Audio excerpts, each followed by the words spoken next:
There it is. We are live. Hello, everybody. Welcome one and all to Critscast, the Team of Fortress 2 thing. I don't know how to describe it anymore. It used to be a podcast, but it really isn't anymore. It's evolved. It's entered the second level, the new existence. It is its own definition of a circumstance. Anyway, that to one side. My name is Aggro. I am joined today by a human individual who should be known to the old boys, girls, the old school of the channel. A human being who has left the great game of Team Fortress 2 and gone to wider, more, I want to say, concrete fields. Yeah, definitely not greener pastures. Much for free. Grayer pastures. Grayer pastures. The name of the person of which I'm talking about is on your screens right now. It is Tempest. Welcome once again to Critscast. It's a very odd feeling being welcomed onto Critscast. I'm not even going to pretend that that's not surreal. But hello, everybody. Hi. I don't know how to go second. I don't know how to... okay, that is true. So for those who don't know, when we first launched Critscast, the podcast, Tempest was not just one of the hosts, you were effectively the MC. You ran the show, and the rest of us said hi when we were instructed to do so. Yeah, kind of. So, I had the opening. I don't want to call it a blurb, but opening kind of speech spectrum. I'm sure if I dig deep enough, it's still in there. Hello, everybody, and welcome.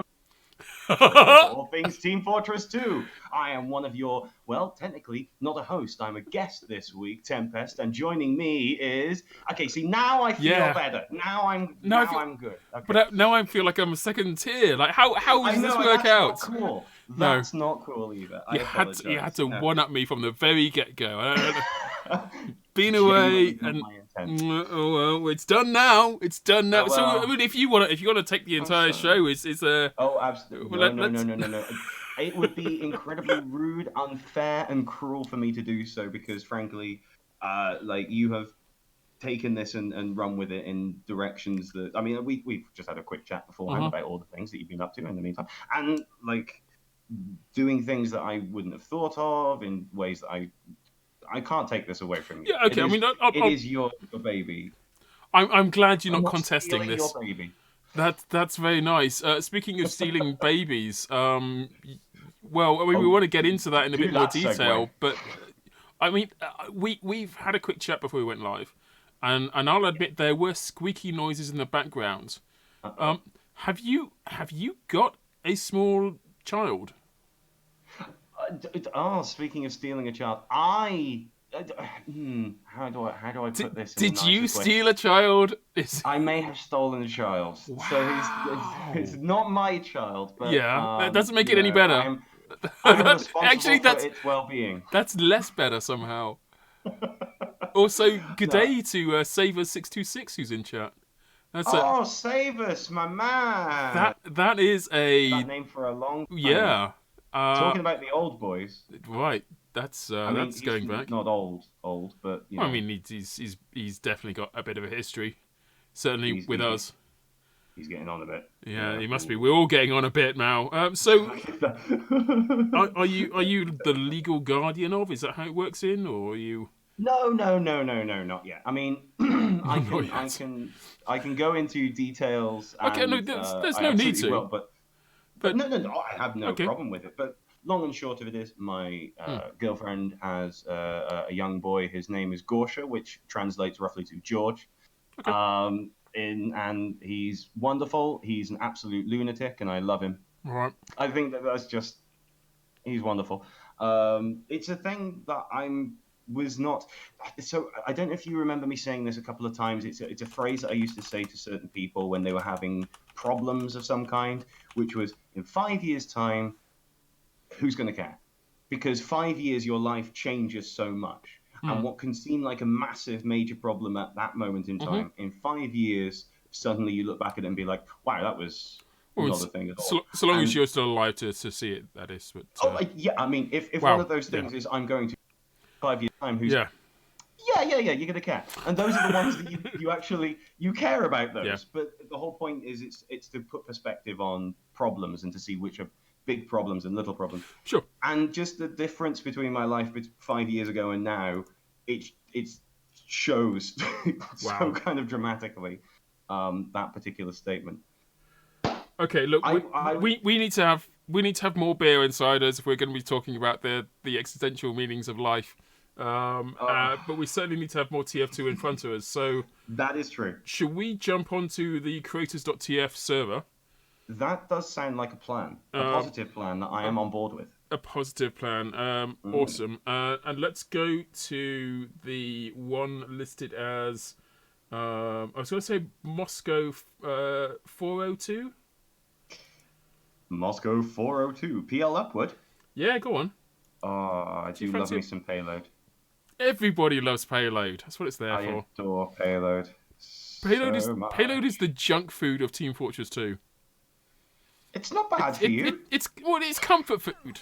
It's comfort food. It's always going to be good. It's always going to be an enjoyable. It is definitely comfort food. It's the spag bowl of TF2. It's the spag bowl. Oh, that's a phrase I haven't. What a spag bowl. Okay, right. So that people know. Okay. We've covered maybe a little bit. We've touched on the history of TF2. So we touched on the history of you with Quitscast. In that you were one of the beginners, you were one of the forefront leaders, and at a certain time, you kind of took a back seat. You went from being the MC to being a frequent host. Yeah, I mean, honestly, if you really want to delve into it, yeah, go on. I can absolutely talk about these things. I don't want to say it's dark, but it's not necessarily pleasant. What team are you on? I don't want to kill you. Oh, no, I don't mind. Please. Just go auto, whatever. Yeah, it works anyway. So, like, it's a thing. In fact, have I? I don't even think I've told. No, you haven't. So, the long and short of it is, when I got to start it. Oh my god, I forgot that sentries exist. An auspicious start, shall we say? Hey! I'm so happy that you're not showing my screen on this stream. So, when I actually got towards the end part of Critscast and frankly TF2, I was in a kind of emotionally awkward state. Completely self-diagnosed, mind you. Right. But I would almost legitimately say that I was in a split personality kind of place. Oh, shit. Okay. Right. Because what I ended up doing was I had Tempest and Jonathan. By the way, spoiler alert, my real name is Jonathan. Never been revealed on the show before, so there's something for you. Really? It's never been revealed? I'm pretty sure it has. I don't... maybe, actually. Yeah, anyway. Maybe, yeah, I don't know. Somewhere along the lines. Oh, death. Take a sip. Happens to us all. While we're doing that drinking game, Christ, we're going to get wasted. Oh, we're in trouble. But yeah, no. The point being, there was a lot more factors than just Critscast, and there was a lot more factors than just TF2. But around that time, I had a job that was sucking the emotion and creativity out of me. I had I think this was mentioned on the show, like a game shop that I was running with my significant other at the time. Yep. Yeah, significant other at the time, and that started really well, and decided to take a U-turn pretty hard one particular year. Well, I mean, I think that I'm not sure whether that was like anything you particularly want to go into, but as from an outsider's perspective, what I understand of it was that you got to a point where it was so successful that it either needed to expand massively or die, and there was no in between. There was kind of, I mean, there was at one point in time there was an option put on the table by somebody to basically. So the place that we rented from, the location, they specialized in basically taking old shopping centers that were disused and getting them vibrant again. And we were part of that plan. And we were especially great in their eyes because we brought people physically in. Yeah, yeah. Not just, oh, there's the occasional shopper. It's like, no, we have people who come in and stay in. Yeah. And in fact, not only did they stay, they also went out and shopped in the shopping centre. So they were absolutely... Yeah, so they came to us at one point and said, would you like to come into, like, all of our centres? And we're like, excuse me? What? Like, as in... We're opening about like 3 or 4 more. We'd like you to come in and we'll give you it for rent free. And that was one of those things of like, oh, this could be a franchise. Yeah. I'm kind of glad that we didn't, frankly. Under circumstances, it would have been awkward. It would have been incredibly difficult to be able to maintain all of those things. I mean, part of it was as well, we weren't paying ourselves a wage. Yeah. Like, don't get me wrong, we were making money and we were taking money home, but we weren't paying ourselves a salary. Now, the moment you get somebody else in, you've got to pay them a salary. You've got to give them an hourly rate or whatever the... minimum wage. Like a salary, basically. Yeah. A wage of some kind. And we didn't know how things were going to go. And do you know what? I'm not even going to go too much into that one. But yeah, the shop, honestly, the shop really took a downturn because one of our primary products was Magic the Gathering. Yep. Which pardon me. I've definitely talked about on the show in the past. Being something like that. And one particular year, the game... I don't want to say it turned bad because it wasn't necessarily bad. It just turned ludicrously expensive. Oh, interesting. Okay. Out of nowhere, one year, I'm dominating. Thank God. Yeah, I saw that. Guy. I saw that. You're doing well, mate. It feels good. And now I'm looking at the floor. Never mind. Spoke too soon. Well, it happened. It was nice. Good moment there. But it's the game basically revolves around the fact that there's like 5 different colors and you normally only choose 1 or 2. And then one year they printed some things that made it so that you could kind of do 4 in one deck. And the things that enabled you to do that, everybody wanted. Nay, everybody had to have. Right. And as such, the prices of those skyrocketed. To the point where you used to be able to buy a standard deck for, say... somewhere between 30 and 60 pounds, depending on how much you wanted to go in. That particular year, it jumped up from the cheapest one you could buy was around 500 pounds. Oh, wow. Okay. It wasn't subtle in the slightest, and it just killed a load of people because they're like, well, I guess I'm taking a break. And then, unfortunately, they didn't come back. Yeah. Okay. But anywho, so I was in a position emotionally where... due to the nature of Critscast, we have a community. Yep. Due to the nature of that shop, we have a community. And I felt like I was in a position where I wasn't serving myself, I was purely serving other people. And so I couldn't stop any of it. I mean, that's part and parcel of the service industry, it might be argued. True, but most people... I mean, when you're talking about the service industry... Yeah. Well, I mean... I don't know. If you're the guy behind the checkout... You can leave that job and get another job. It doesn't matter to you at all. But if I say, hey, we're going to close this shop down, and there's a whole pile of people, and you look around and go, they're going to lose their community. They're going to lose their friends. They're going to be outcast in some capacity. It really changes your perspective on whether or not you should pull the plug on it. Yeah. And I remember actively having a thought to myself of, okay, I'm going to be miserable and other people will be happy. Yeah. And that's fine. Because if I do it the other way around, I might be happy, I don't know. But other people definitely will be miserable. Oh my god! Oh my god, look! Actual stats with my name on it! Woo! Highest kill streak, MVP. Look at that. I tell you what, this is the time when I shouldn't want to point out the fact that it's 6 versus 4 on this team. Oh, damn it. And I I was feeling so good. Never mind. No, maybe I should leave that off. But either way, No. let me This- let me create an I event need to be in brought our down a peg. Steam group and see if we get people joining us on the server. That'd be That would a be bit more nice. interesting. I'll get the misery over with, and then we'll. But no, talk happiness well after. done, well done. For your first time back in so many years, that's you've done I'm actually well. kind of. Yeah, I'm actually genuinely surprised by that. Mm. Maybe it's because I wasn't thinking about it. I was too Yeah. busy conversing. Gabbing, And I was just, yeah. And then all of a sudden, it's like, the automatic reflexes kick back in. But anyway, so the whole point was I got to a point where I realized that I had a split personality between Tempest and Jonathan, and it was I would think about 2, maybe 3 months before I left, after one of our shows, and I was the bright and happy, colourful Tempest, and nothing could ever stop me. And then we were just like, and the show's over. It's like, good, cool. Right, see you guys. See you next week.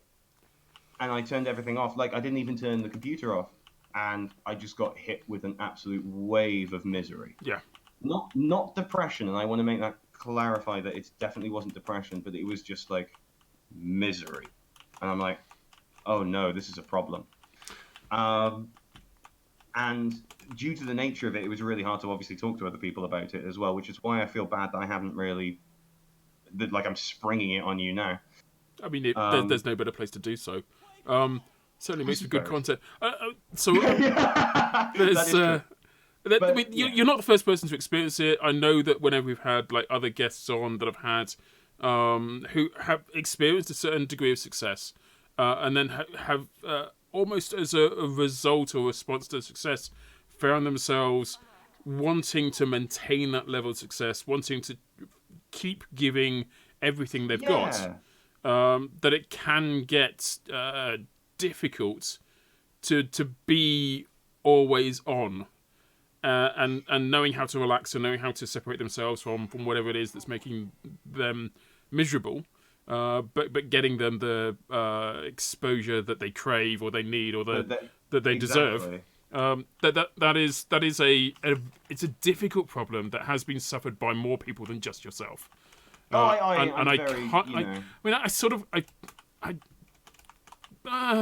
I wish you had said something at the time, but even if you had, I'm not sure that I would have been the right person to talk to about it because because you're effectively biased. Yeah. Yeah. I mean, I'm biased, but I'm not saying that as in like a negative way. It's like, I couldn't talk to you. Yeah, it has a direct impact on you. Yeah.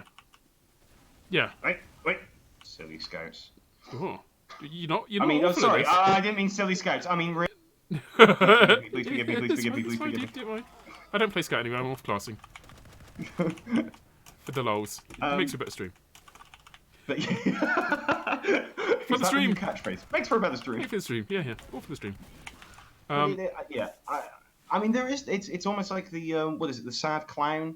Pictures where it's just like I'm entertaining everybody in the world apart from myself. Yeah.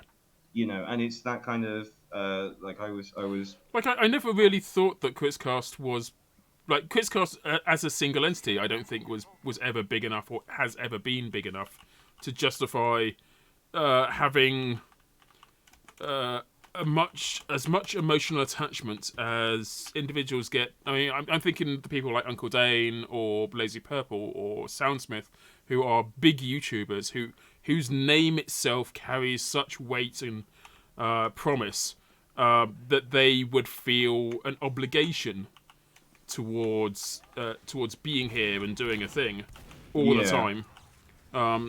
So I don't ever think that Quizcast has reached those exalted heights. I mean, even when you talk about those kind of people, like a lot of them.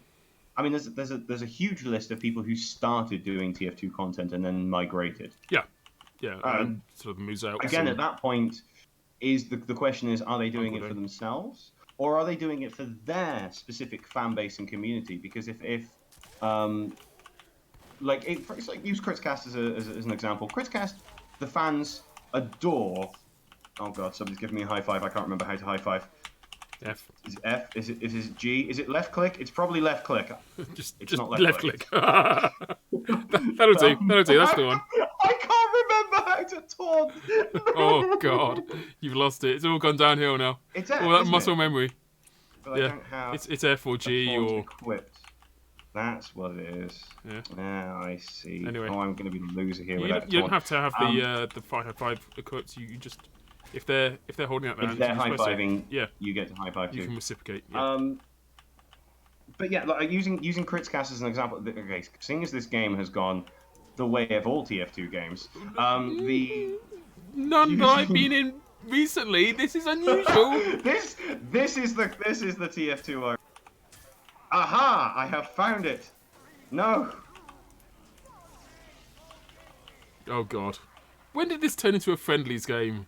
I don't know, but it has, and there's no way around it now. I'm going to go Pyro and kill them all. it's the only choice. That is what Pyro was meant for. I mean, I do have splash damage. I could spice this up real quick. Real quick. No, it's. Oh my God, I can't use words because I'm struggling to find out how do I high five somebody. Because if I use taunt, it doesn't work. Okay, and if I do it again, no, I'm just saluting you. No, I am. Hoo-ha, my lord! I got. Okay. There we go. Life is now complete. Anyway. All right. Yeah, that's fine. That's fine. You did a thing, well done. Is this? Hang on. I've just realised everybody's doing a Russian dance. Oh. Is everybody doing a Russian dance because I'm in Russia? We're all in Russia. This is a Russian server. We're all in Russia. That's a good point. We're on a Russian server. This is what Russian servers are like from now on. You're like, why are we in a friendly place? This is a Russian server. See, Russians are lovely people. Contrary to popular belief, everybody does, you know, I don't see any bears, so it's not an accurate representation, but, like, it's... We can get on to that in a minute. God, yeah, move to Russia and everything, and now it's all bears. Now it's all bears. Now it's all bears, that's the way it works. But yeah, no, all right, we've completely lost the previous tangent. Come on, this is old school Critscast where every rail is a derail. Yeah. So, but it wasn't like Critscast was your only thing. You had a separate process, you had a separate program, another area where you had to perform. And so it was constantly performing for an audience that you didn't particularly, it didn't allow you time to be you and allow you time to enjoy yourself. You're always on.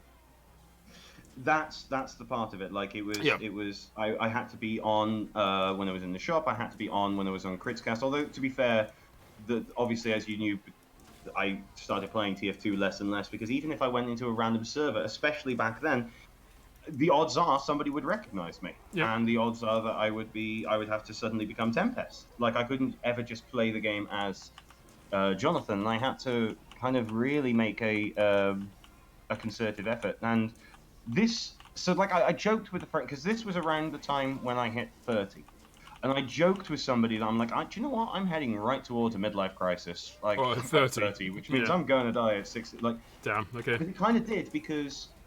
The shop, luckily, going back to the shop, luckily, somebody bought the shop and the properties and effectively the stock off us. They were part of another thing they wanted to expand, and so just the fact they kind of almost didn't matter where, they just wanted a second location. That was a key part of their thing. So it's like, great, by the way, you know we have this problem, this problem. Like, yeah, it's fine. Sweet. Here are the keys. Don't crash. Because you are now responsible for these other people. Yeah. And that just felt like such a huge relief to be like, oh my God, like, I'm not responsible for the happiness of these people anymore. Yeah, it's not all on me anymore. Incredibly selfish thought, but sometimes you need to actually be focused on yourself. And then, unfortunately, that kind of, I looked at every other aspect of my life and I was like, you know, the fun of TF2 is not what it used to be for me. I'm loving it today. I'm not gonna lie. But back then especially, like the fact that Valve had basically just gone, you deal with it yourself, guys, you know, the only updates are fan updates, and that's only when we give you permission.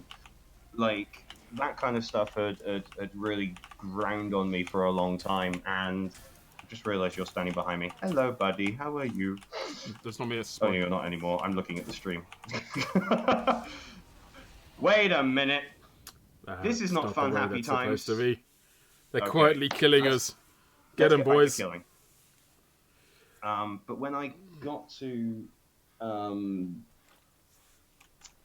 I realised that it was healthy to take a break, and then, well, it became more than a break, quite frankly. Like I Yeah, I mean, it's a little bit like sort of your girlfriend saying we need space, and then not hearing her for 4 months, and then discovering the next time you see her, she's got a new boyfriend and a new life in Provence. So that was Provence. Yeah, just not necessarily picking any real countries or oddly people. specific, but Yeah. okay. Let's just roll with it. So yeah, you took a break from Team Fortress 2 in particular, and from Critscast in general, or the other way around. I can't remember. I mean, I kind of, quite frankly, I got to the point when I realised that the only time I was playing TF2 was doing Critscast, and then it was still having the same kind of effect. So it was like, do you know what? Unfortunately, I think it's time to pull the band-aid. Annoyingly, and this is something. Should I say this very quickly? Okay, I'm gonna. Particularly, it was very poorly timed on my behalf because of other things that were going on with other people that I don't want to because it's not my place to say. But Okay. there were other things that were going on at the same time in the background that it was very poorly timed on my behalf. What for Critscast in particular, or for Critscast specifically? Oh really? Okay. Like right. I will if you want to once we're not recording, I'll happily say it, but it's certainly not my place to make those particular statements. I'm going to capture some points and see what happens. Oh, I died. Okay, so that's not how this game is played. But yes, anyway, that's the how I left Critscast, and it's something I wanted to get off my chest and say, because genuinely one of the things that I really regret the way that I left is I didn't have a last episode. Obviously I did, by the purest definition, there was an episode that was my last, but I didn't say goodbye in any meaningful way. Now, that doesn't mean I wanted to, do like the season finale kind of everybody standing around you singing like goodbye songs with tears in your eyes or anything, but I kind of wanted to just explain myself, or like, I don't hate you as the fans. It's something. It's not you. It's me. Oh god. Oh god. I know, but it literally is the problem. It's one of those statements where it's like, it's such a cliche, but it's true, and so this is quite therapeutic to be able to get that out of there. End of the round. End of that tangent. Yeah, so you effectively dropped out of everything that I knew of your life. And yeah, I kind of had my midlife crisis and burnt my world to the ground.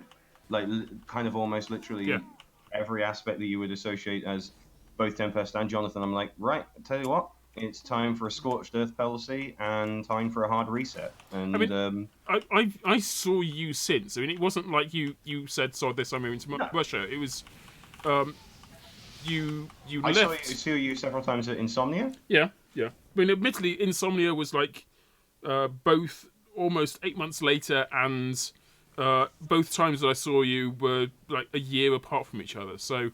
Yeah, I did see you a couple of times in Insomnia, but that was over the course of 2 years. So 2 years, yeah. I've been trying to work out when it was that you left Critscast, and for the life of me, it must have been 5 years or something. I think it was 4 years ago. Right. Okay. I was trying to figure it out myself before I came on because in my head it's longer, but I actively joked with my friend that, hey, I'm at 30 years old and I'm going to burn my life to the ground. As a coping mechanism, by the way, not like, burning my life to the ground.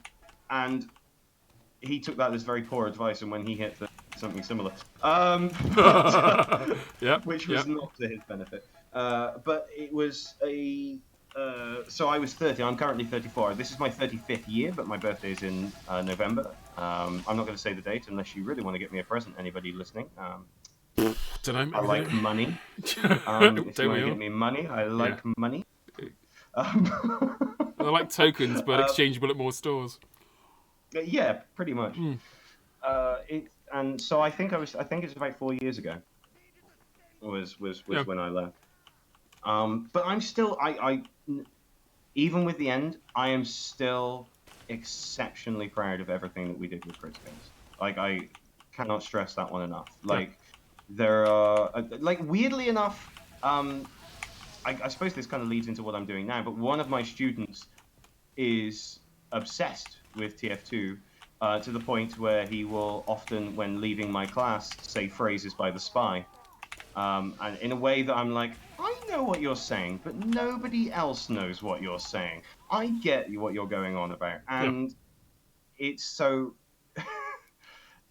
Oh my god, that is a bloody So does point. he stands up at the end of the class and goes, "Well, off to visit your mother." He has. Genius. Some people in the chat. What happened to Clan Vengeance? Okay, so this is a history lesson right here. So Right. Clan Vengeance is effectively a group that me and somebody called Dr. Zaius, who were real life friends, created Clan Vengeance, which was it was a clan. It was like any other clan. We were primarily just pushing for TF2, but we were quite happy to mess around with other games. And it was from Clan Vengeance that Kritzcast was spawned, because we had all of the people who were helping organize the clan. We would have like staff meetings, if that makes sense. But like, Yeah.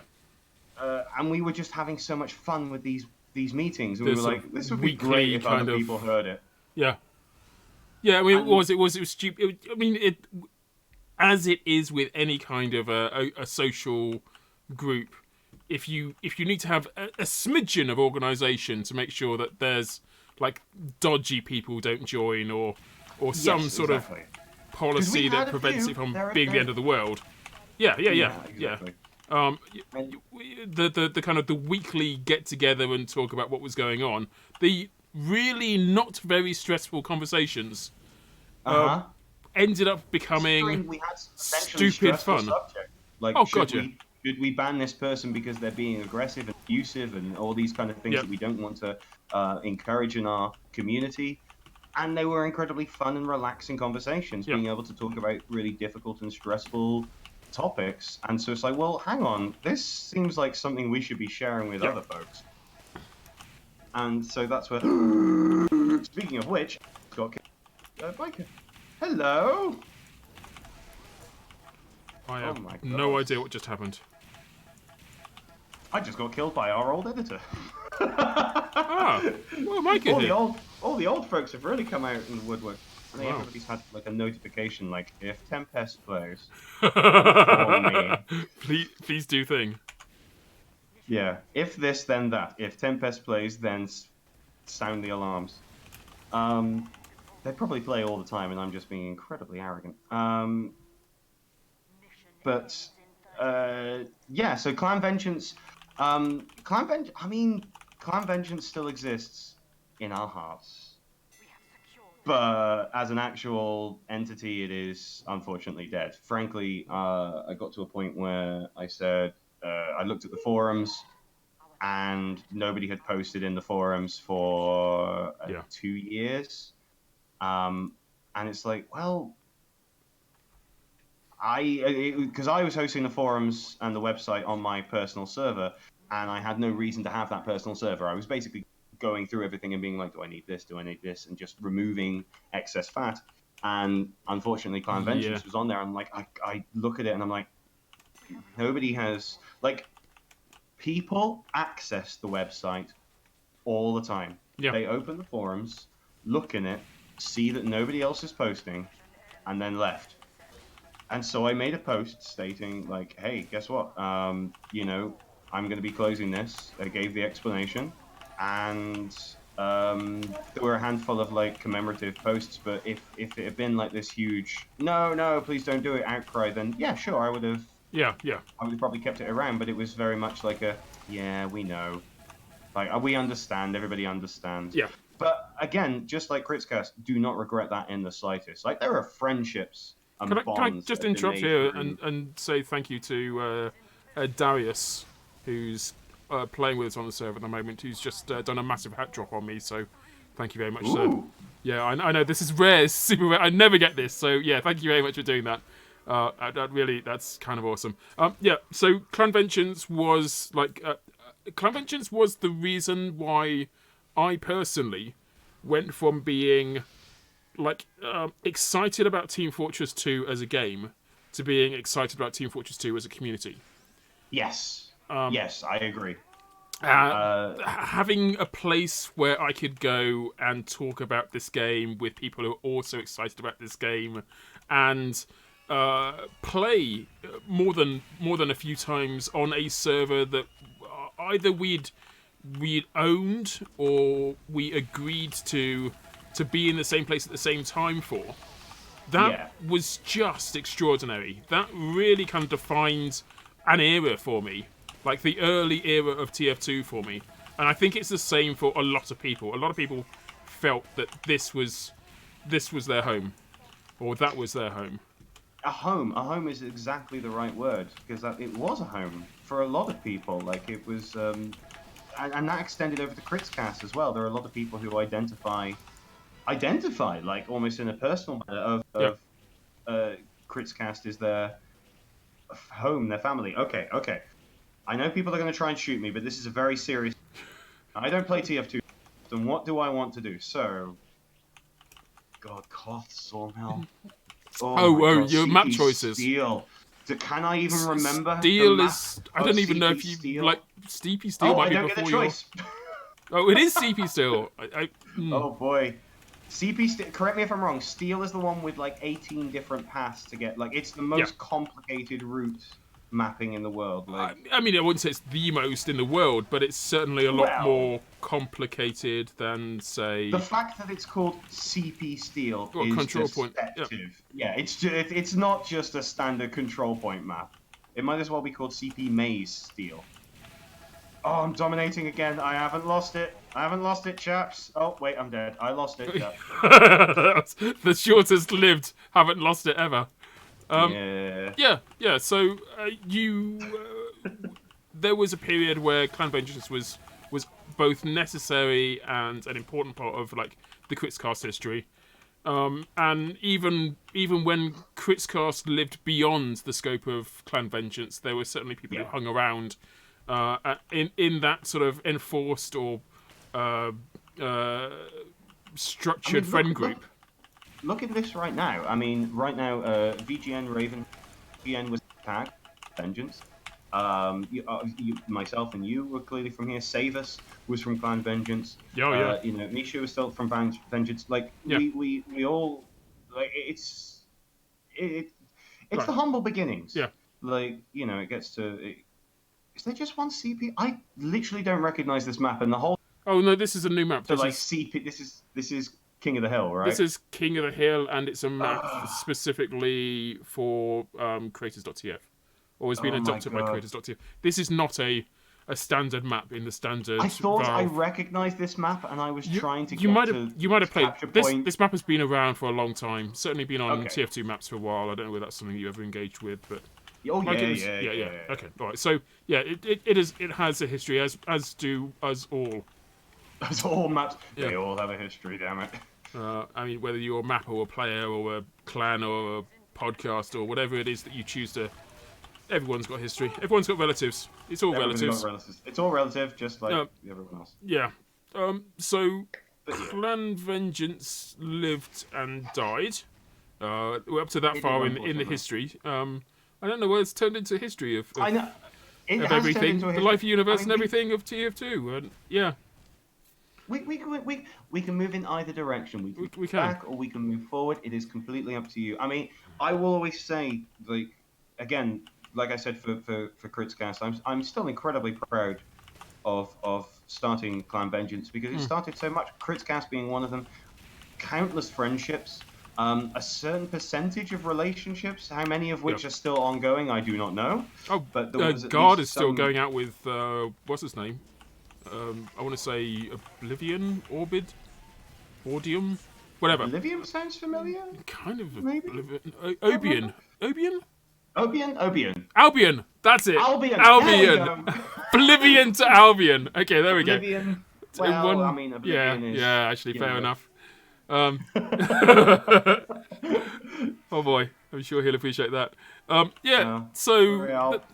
were definitely some good times to be had with Clan Vengeance, and I've certainly made like friends for life out of it. So, I mean, it's how. I mean, maybe this is getting a little bit introspective, but it is like everything you do affects the people around you. Some people more than others.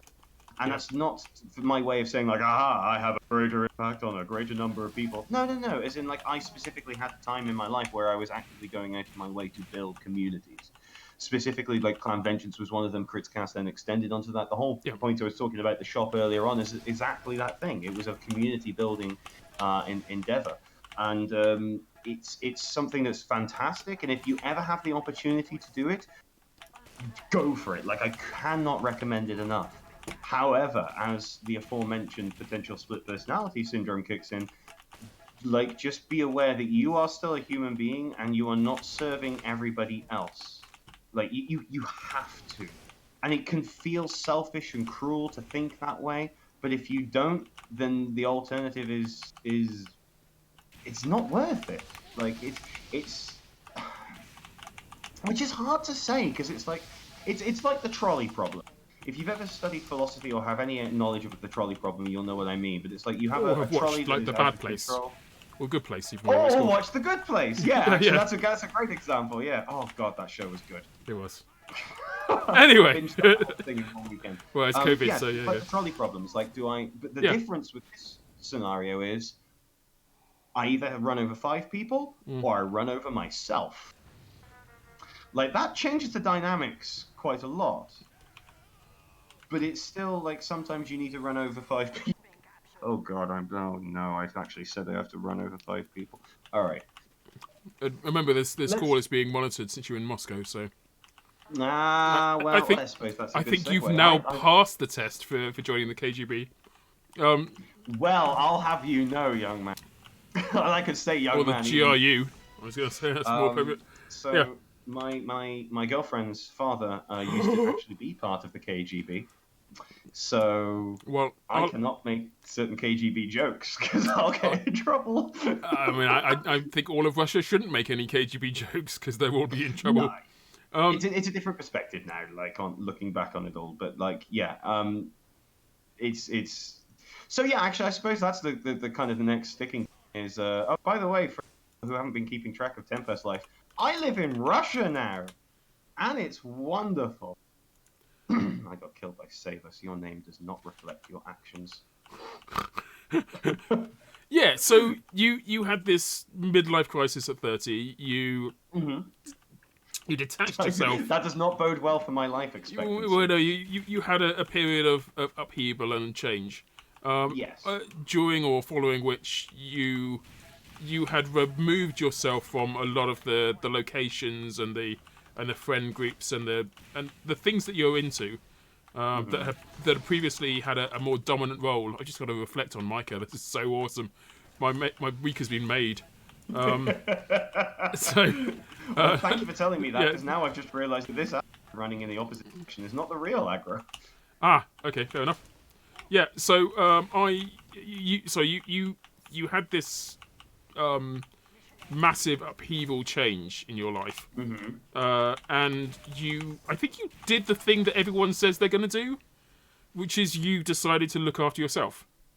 You did the whole kind of look after number one, and it's selfish thing. But... you got fit, and then you stopped being fit to being fit. Well, thank you, sir. Well deserved it, man. You were kind of rocking the bod for the longest time. I put in some effort at one point. Why are we all hiding behind this scout? Okay, I don't know. apparently we're all hiding behind this scout. Thank you, sir. That's much Well, appreciated. no, I'm no. not going to lie. Yeah, okay. Quarantine has taken its toll. Oh dear. Oh, that's a shame. Oof, oof. Yeah, no, you're right, and it's again, the only way you can do it is to kind of focus on yourself and be selfish for a little bit. And I think it's an unspoken truth because nobody wants to have that perspective of, you know what, you need to be selfish once in a while. And it's true, you need to be selfish once in a while.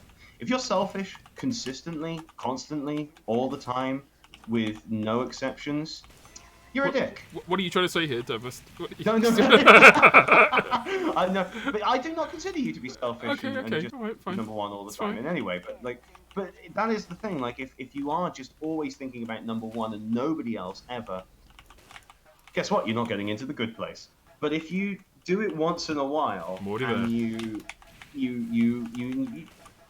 you know, take yourself for an MOT every once in a while, both physically and mentally. Like, and I kind of basically did both of those things at the same time. I decided I was going to shed a load of weight, and then so for those of you who've never seen me, I wasn't a small chap. I was quite big. At my Well, largest, you never. Okay, go on. I was 22 stone at my largest. Right. And then what ends up happening is when you lose a load of weight, you end up with a load of excess skin. Nice. Because you have, yeah, I know, sexy, right? Because super awesome. because it's just how the body works. Like, you lose a load of weight, but you've stretched your skin out so much, it's not just going to go wham, back in again. Flop. Yeah, that would be wonderful. Unfortunately, no. Yeah. And so what you need to do is fill that back out again. Right. And you go, wait, Tempest, you mean just eat a load of chips and get Yeah. fat? No. Surely this is the best policy. Yeah.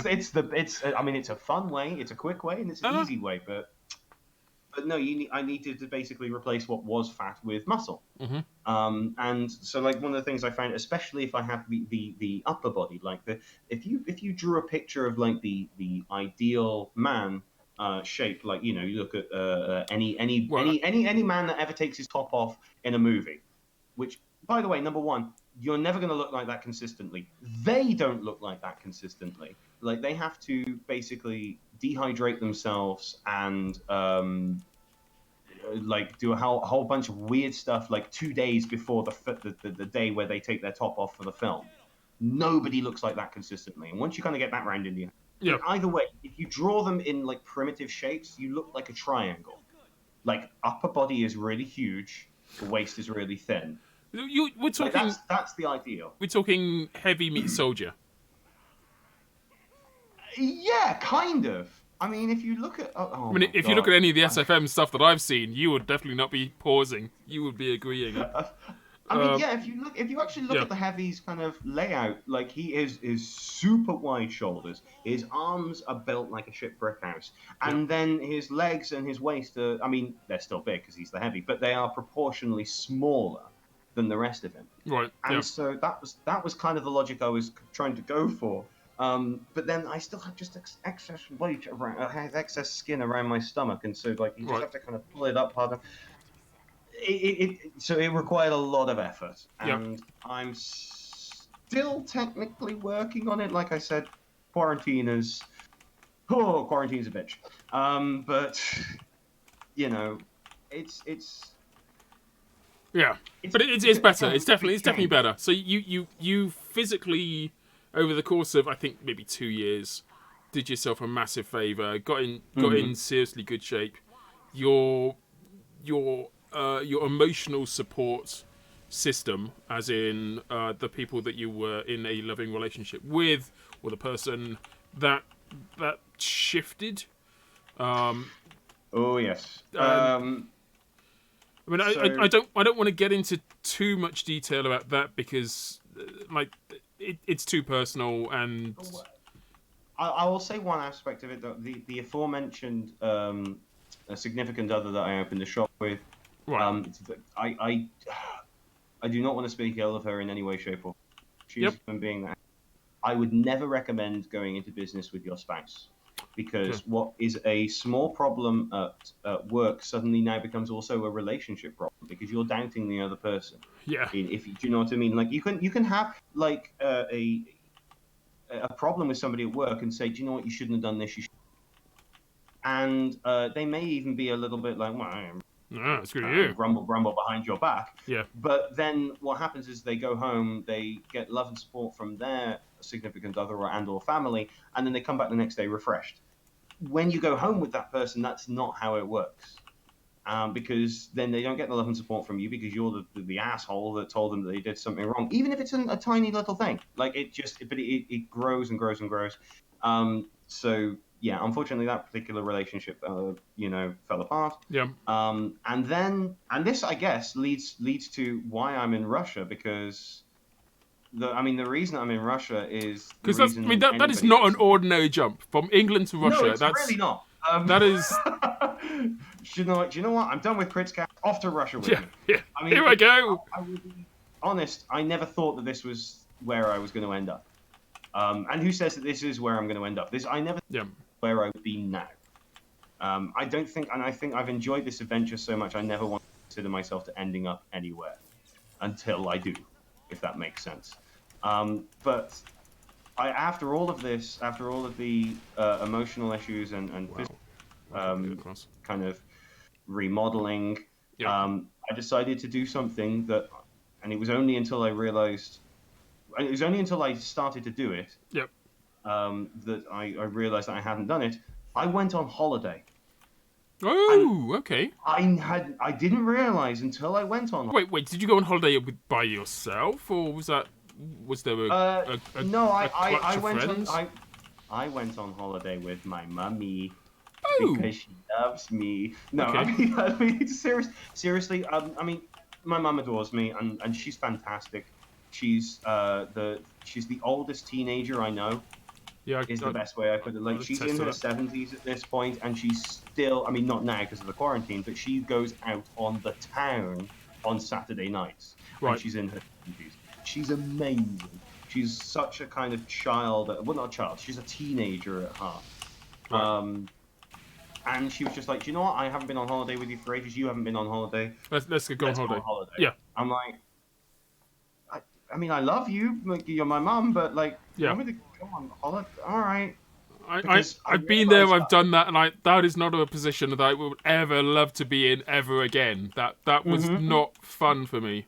Like there are moments, sort of walking down the promenade in Nice, that were excellent and wonderful, but still, no, never again. So I've met your mum, and I know how wonderful a human being she is. You built I always have.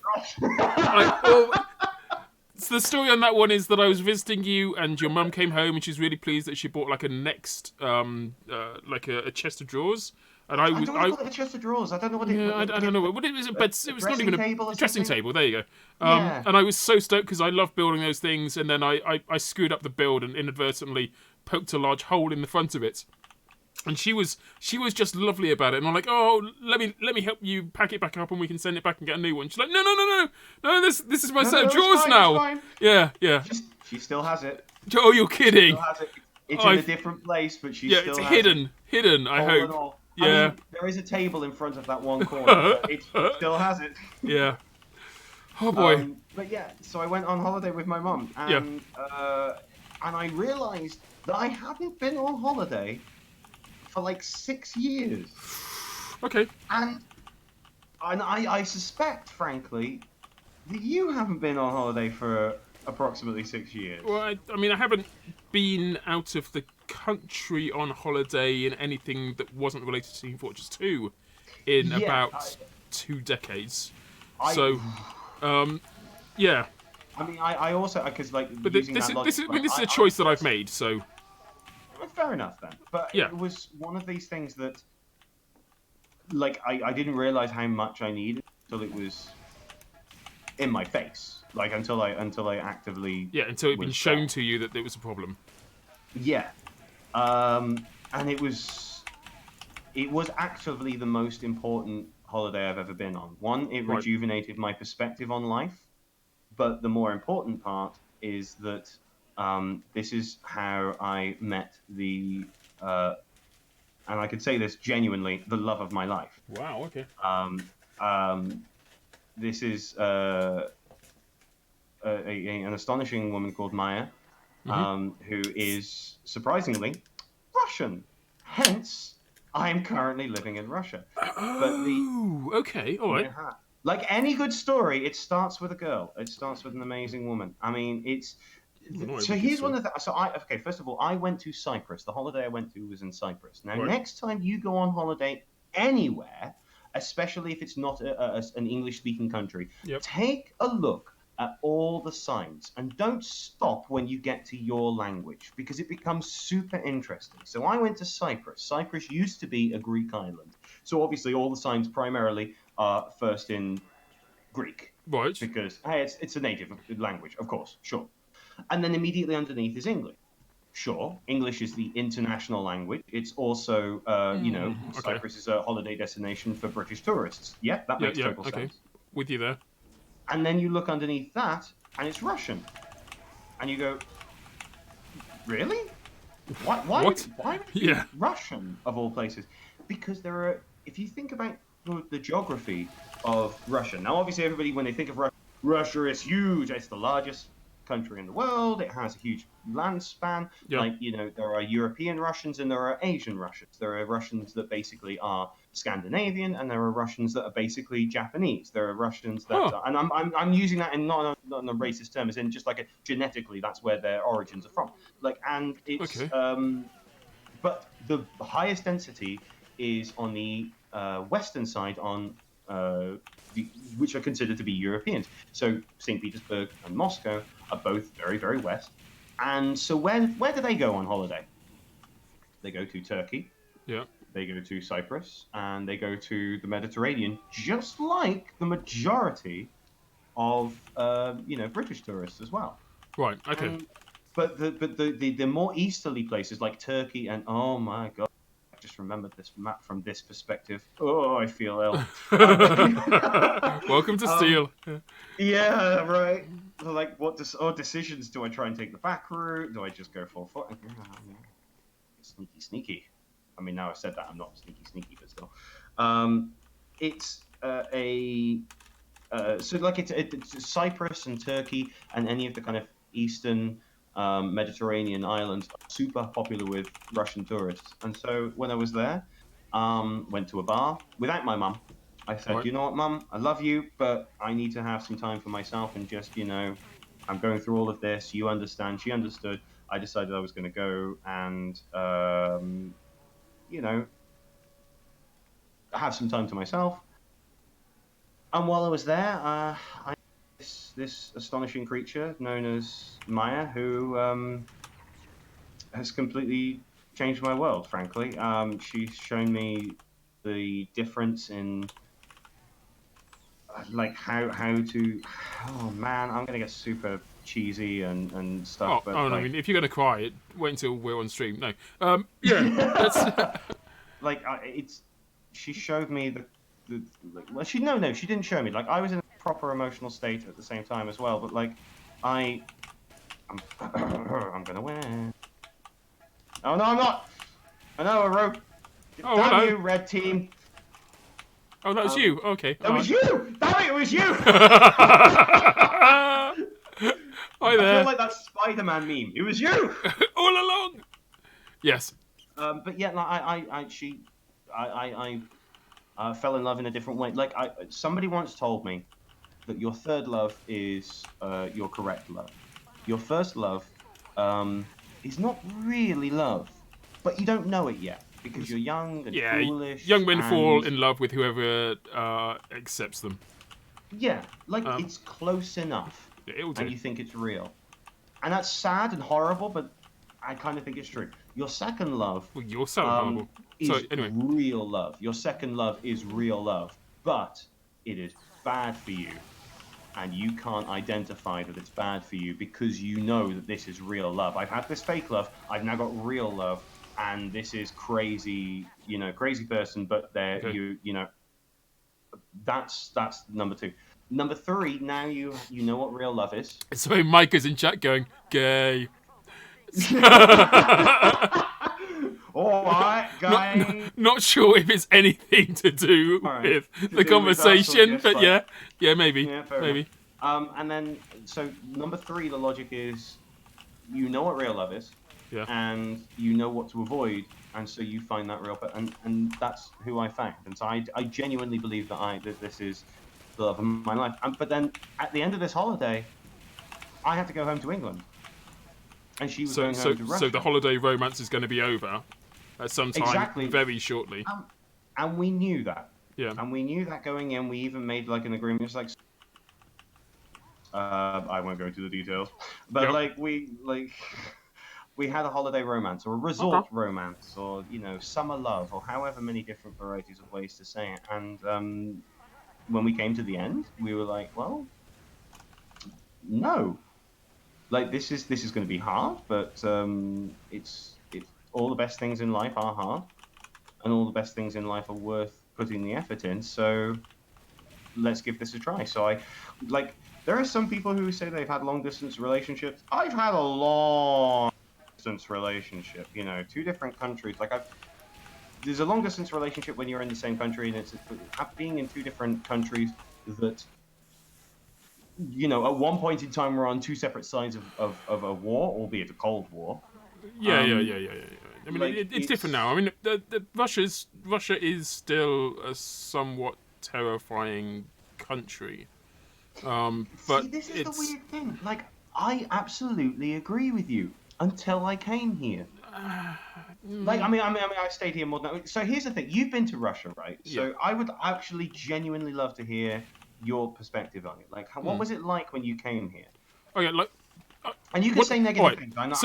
What I'll say about Russia is my experience was limited to experiencing Russians, as in people who live not only in Moscow but also other places in Russia, and there was a little bit of isolation in that the location we were was it was a posh shopping district. So we spent most of our time in a posh shopping district, but we also walked around the town, and we were shown around by a professor, somebody who was not posh, definitely not rich by any marker. Someone who dedicated themselves to learning, to study. And he was incredibly friendly, and I mean, all of the people that we spoke to were all very, very wonderful human beings. And they gave us their time, they gave us their properties, there was nothing. Properties? Well, you bought a house? No, we stayed at someone's house, but they effectively gave it to us before they moved in. They'd done it up for themselves. The expectation was that they were going to move in, but before they moved in, they let us stay there. So that they gave us their property for the period that we were there. That seems like a good deal, sir. So yeah, absolutely incredible. I cannot say enough good things about the Russian people, but with any country that is so completely under rule of a single individual, it doesn't matter how good the people are. The country itself has got issues. So, I genuinely believe that. So, do you think the same way about America? Because the only difference between America and the Russian hierarchy of politics is that Vladimir Putin has been in power longer than any president can be. Well, yeah, they have the exact same rules as America. Okay, you have a term that is 4 years, and they get to go. They have 2 terms. Yeah. The difference is, in Russia, you're allowed to go again once you've had time off. So it seems like Vladimir Putin's been in power forever, but he hasn't. He had 4 years where he wasn't in power. Yeah, but when he wasn't in power, he put someone in his place as a holding position but then effectively ruled in the background. Like, I really don't want to go into like Russian politics on this stream. Suffice to say that we're in a Russian server. Probably not a good idea.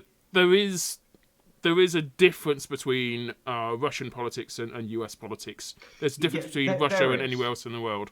I'm not going to lie that. Yeah. And I will be perfectly honest. Like, I know that a huge amount of the negativity towards Russia actually is almost exclusively pointed towards Putin. As in, like, if and when he goes, everybody gives them a fresh chance. In the same way that, like, when I've wonderfully forgotten his name. When Trump disappears, like, the perspective of America will completely change. Like, people will go, like, okay, let's see what happens now. I mean, okay, all right. Let's put this to one side because there's too much that's fair. like, this is not the place to be having that conversation. No, I suppose not. All right, let's talk about a different angle of Russian culture. So vodka. Right. Did you try the vodka while you were over there? Yeah, it's amazing. In fact, I've got two. Well, in the airport on the way back, I bought a couple of bottles of vodka, which is obvious. I mean, why would you not buy a couple of bottles? Why not? Yeah, exactly. Apart from the fact that, like, the obvious thing to do is buy them in the supermarket where they're going to be like 600 times cheaper. Cheaper, yeah. But yeah, so the Russian vodka is fantastic. It doesn't taste anything like not even close. Yeah, I mean, like, the way I always thought of vodka, genuinely before, was it's something I mix with my favourite soft drink to turn it into an alcoholic version of said soft drink. Yeah. Like, if I really like Sprite, I'll add vodka to my Sprite, and now I have an alcoholic Sprite. Yeah, like, alcoholic lemonade or alcoholic fruit juice or alcoholic, yeah. But like, I've never enjoyed. That's a lie. But I've never really thought of vodka as being a mixing drink. It's always been a drink that just, like, you get like good whiskey, like good beer, like good anything. Realistically, if it's good enough to have on its own, then when you mix it with something, it only gets better. Yes, that's fair. Yeah.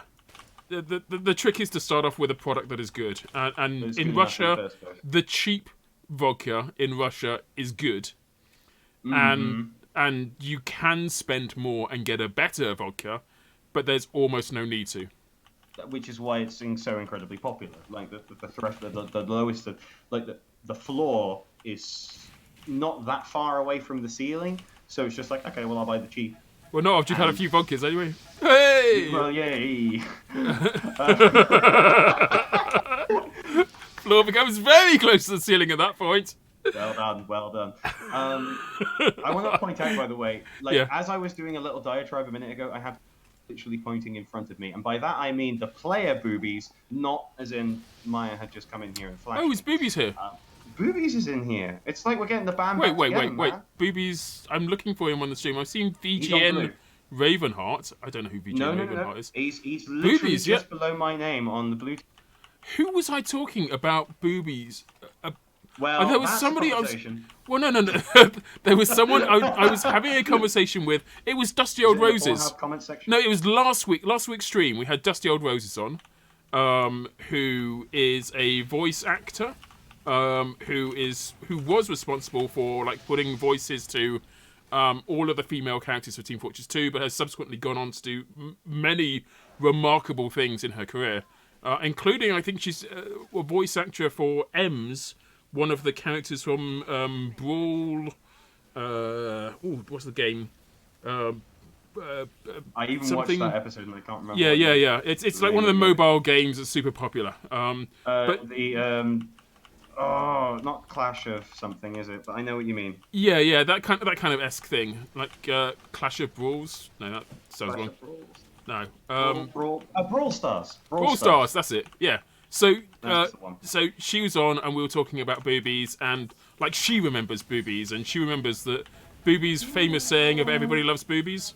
Like, it is true, everyone does. Girl, want to get strong, want to get boobies, something to that effect.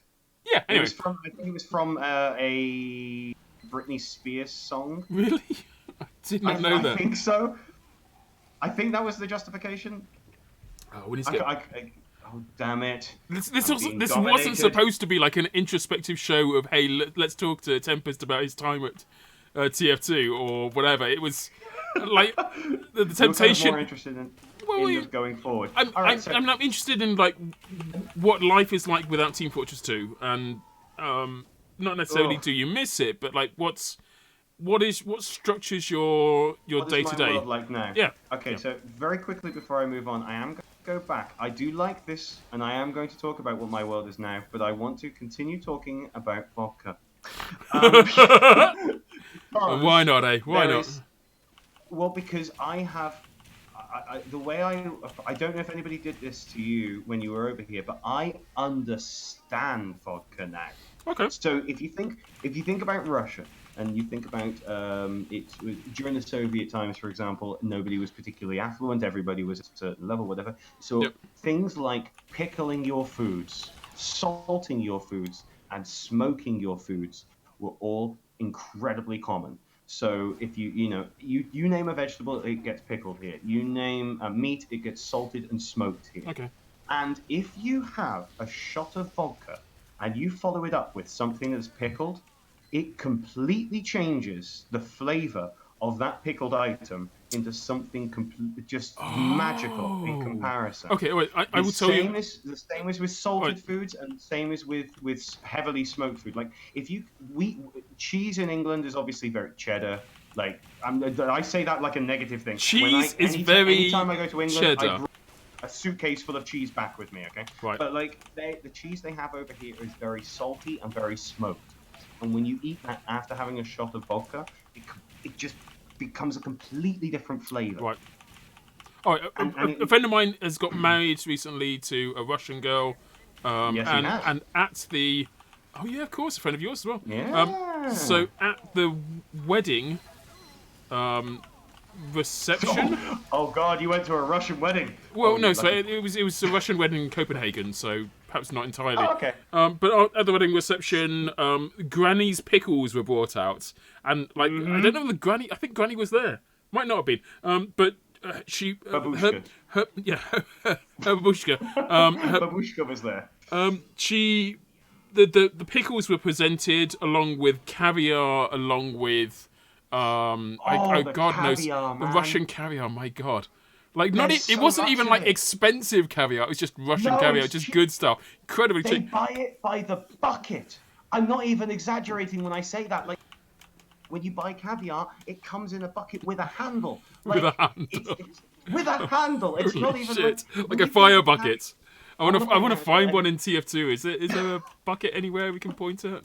You can buy a bucket of caviar. Oh, like, yeah, there's a bucket. When you think of so most people watching this right now, when you think of caviar, you think of black, you think of it's very, very small, and you think of it being incredibly posh and affluent. Yeah, like a tiny little can. Here, Yeah. Tiny little things. Over here, it is big and it is red and it is cheap as anything. Right. As in, what do you put on your pancakes when you have pancakes? Oh, maybe sugar and lemon. Yeah. Maybe, So the Russian people they cooked as pancakes, served it with caviar, and one of these ridiculously gorgeous pickles and vodka. Yep, that sounds about right. I'm not going to say I like every aspect. But the caviar is not for me. But the like, it's such it was very extraordinary. Different... It was gorgeous, and I'm so pleased I had an opportunity to sample like a little of that. It was mind-blowingly good. It was inconceivably good. There must be something wrong with me. There's no way that this can be a thing in my world, and I have only just tasted it now.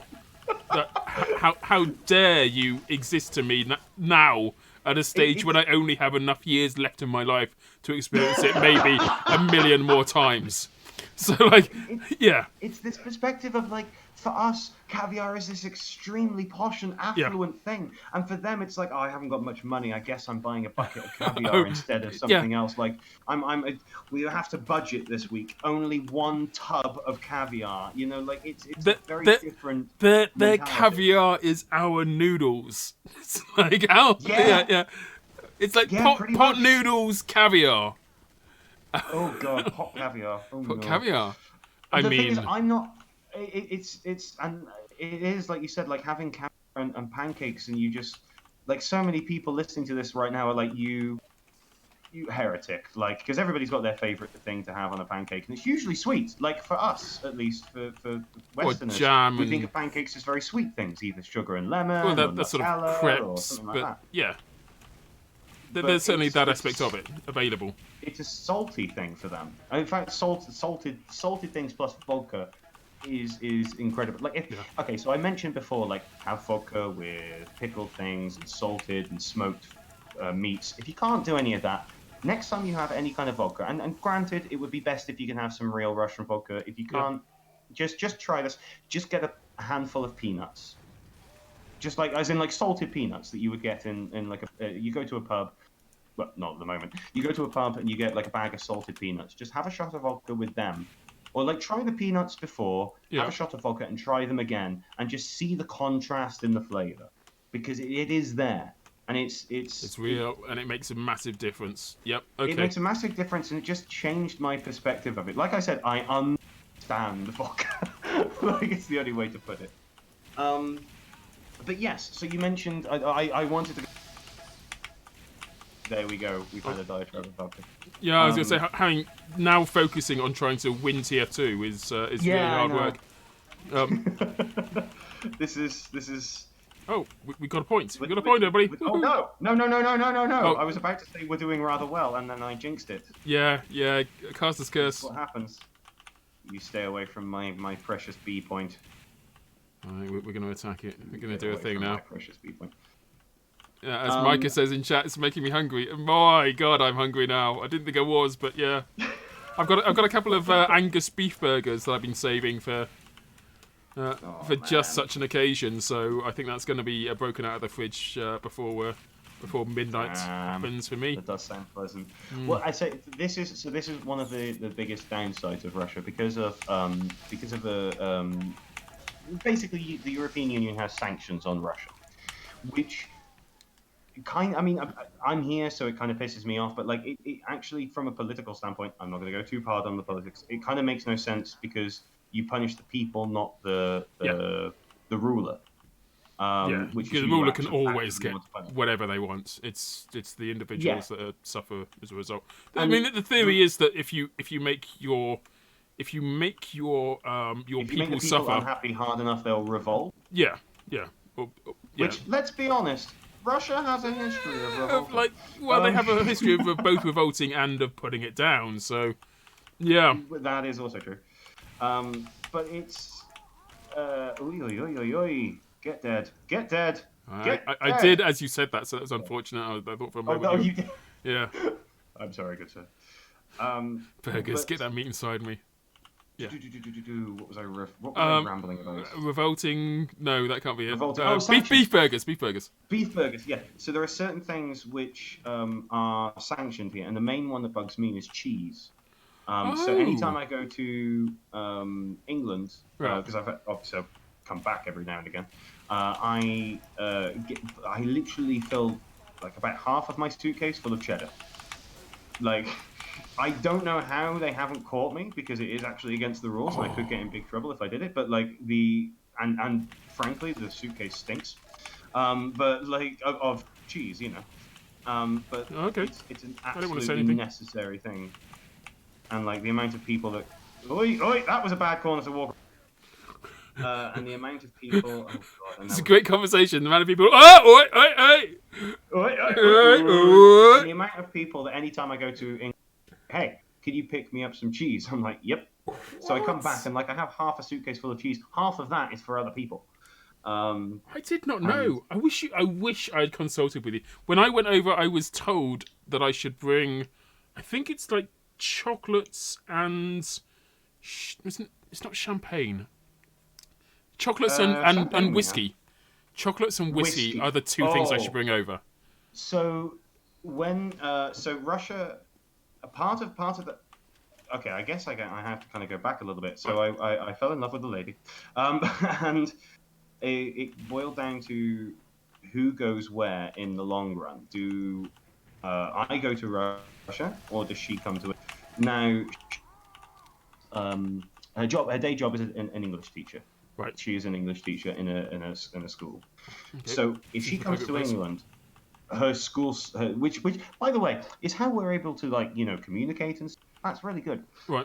It's really helpful in a relationship to be able to talk to the other person. Communicate, literally. Yeah. But it meant if she came over to England, her skill set goes away. completely. Oh yeah, good Like, point. Yeah, because well, no, I mean, she's not teaching English in the same way that you're English. yeah, She's teaching English as a second language, and that's very, very different. Like if you think back to your English lessons, if you are yeah, if you're listening to this right now and you are a native speaker, your English lessons are basically literature lessons. yeah. You know, you're reading books and dissecting and Yeah, so analyzing how the we assumption is you use already know how to words. speak the language, but now Yeah, let's work on it more and find out the intricacies and yeah. I mean, when you get to the later levels, it's not. It's like So it's the later literature. levels. Later levels is in like later years. Sorry, like when Okay, you're of so leveling up. Okay, all right, fair enough. I'm with you again. yeah, everything can be gamified. Yeah, Try hard. And so that's a completely different skill set. So that goes away. However, when I come over to Russia, yeah. um, I am a native English speaker, and you have no idea how holy we, because English is the international language. Like you can make any kind of argument you want for the increasing power in China or maybe Korean or something like that. English is the international language. Doesn't matter where you go in the world. If you say, "Do you speak English?" the worst response you will get is no. Right. Like do you know what I mean? Like people identify the speak English. Okay, all Whereas right. if I said, I'm how sorry. do you What? respond to that? Uh, 9? Exactly. Nine. Yet? Nine. And I realize I just said it wrong. It's How is Vupanimaya, but nobody it's able to kill Vladimir. boobies? That's come on, guys. You just can't take him out. I don't want to touch him. So English is this. It doesn't matter where you are in the world. People want to learn English, and Yeah. as such, me coming here has a here being Russia, I have a huge skill set that is just inherent in me. Like especially being British as well. Like we are god tier. Like Americans, they're fun, but British people, oh, Okay. we respect the British people over here. Oh really? Um, Okay. All right. oh yeah. Well, if you think about it, during the Cold War, like I loosely said before, like oh, we were in a Cold War with them. We weren't really. America was a Cold War. We were in a Cold War with them by association. Yeah. Sure. Sure. Like we didn't really have a problem with like America were the real ones that had issues. Okay. Um, and as I such, noticed like this has gone back to being politics again, but yeah, carry on. yeah, I know. It's not necessarily politics. That's kind of the thing. Historical politics and modern day politics are two different things. But I mean, it's either way. Like being British over here is a highly valued skill. And so what I end up doing as my day job nowadays, because you asked that about 5 days ago. Right. Yeah. Yeah. I think that was a question that we asked before we got started. Actually, go on. I Yeah. know. My day job is nowadays is I'm an English teacher. I teach Procrastinator. English as a second language, which is something that I never expected to do, but it's also something that is thoroughly enjoyable. Because Right. I don't work in a school, I work in a private school. I work in an after school. And so our task, more than anything, is to associate English with positivity. I'm sorry. What? Uh-huh. So what I do for a living is play games with people in English. Play, as in like I come to lessons. Like I have had multiple lessons where I've turned up and say, guess what we're doing in this lesson? We're playing this board game. And we're just going to make sure everybody does it in English. Like I don't teach kids that are Right. like really really low levels. I'm at a certain parameter where they can understand. They can find their way around the alphabet. Um, they can find their way around a conversation. And I end up. Oh God. Sorry, steel confusing the crap out of me. Yeah. Hey, that's not the corner I want to go around, but I did it anyway. No, you survived. Did better than me. So Oh no, you didn't. Okay, fair enough. yeah, to answer people in the chat, yeah, board games. Like I literally bring board games. I did a lesson where I basically just played Ticket to Ride. If anybody's ever played that game, like, but you were just doing it in English, and so they're associating happiness and positivity and fun with the English language, which basically then continues to let them want and have the desire to learn and grow because, hey, guess what? Speaking English leads to fun activity. Like, it's amazing. Like in stark contrast to like my previous job that I briefly alluded to of design work that had the creativity sucked out of it. Yeah. It's amazing, and it's great fun, and we. Sorry, I just had to knock someone off the edge there. Here's the thing: I'm learning things about the English language that I didn't know, even though I'm a native. And so, actually, I tell you what, I'll wait until we've captured this point, or sorry, until we stopped you from capturing this point, because this is No! legit games. Get off my point! Get off my point! Sorry, that was bad. Get off my... Oh, that is a lot of blue people. I am a lot of dead. I think you may have this one. I think you may have it. Do you reckon? Yeah, a little bit. Yeah, I think we've got it too. Let me just join in and... Yeah, I think we've got it. Did you... Are you still alive? You died? Can I find you somewhere and kill you? No, I'm a dead man. I'm a dead man. Dead man. All right. I'm going to ask you a very quick question about the English language, and this is obviously to everybody as well. So you're asking everyone in chat? Everybody in chat. Why do I get into a car and onto a bus? Why do I get into a car and onto a bus? Okay. From my perspective... Agro, if you would like to try and answer that question.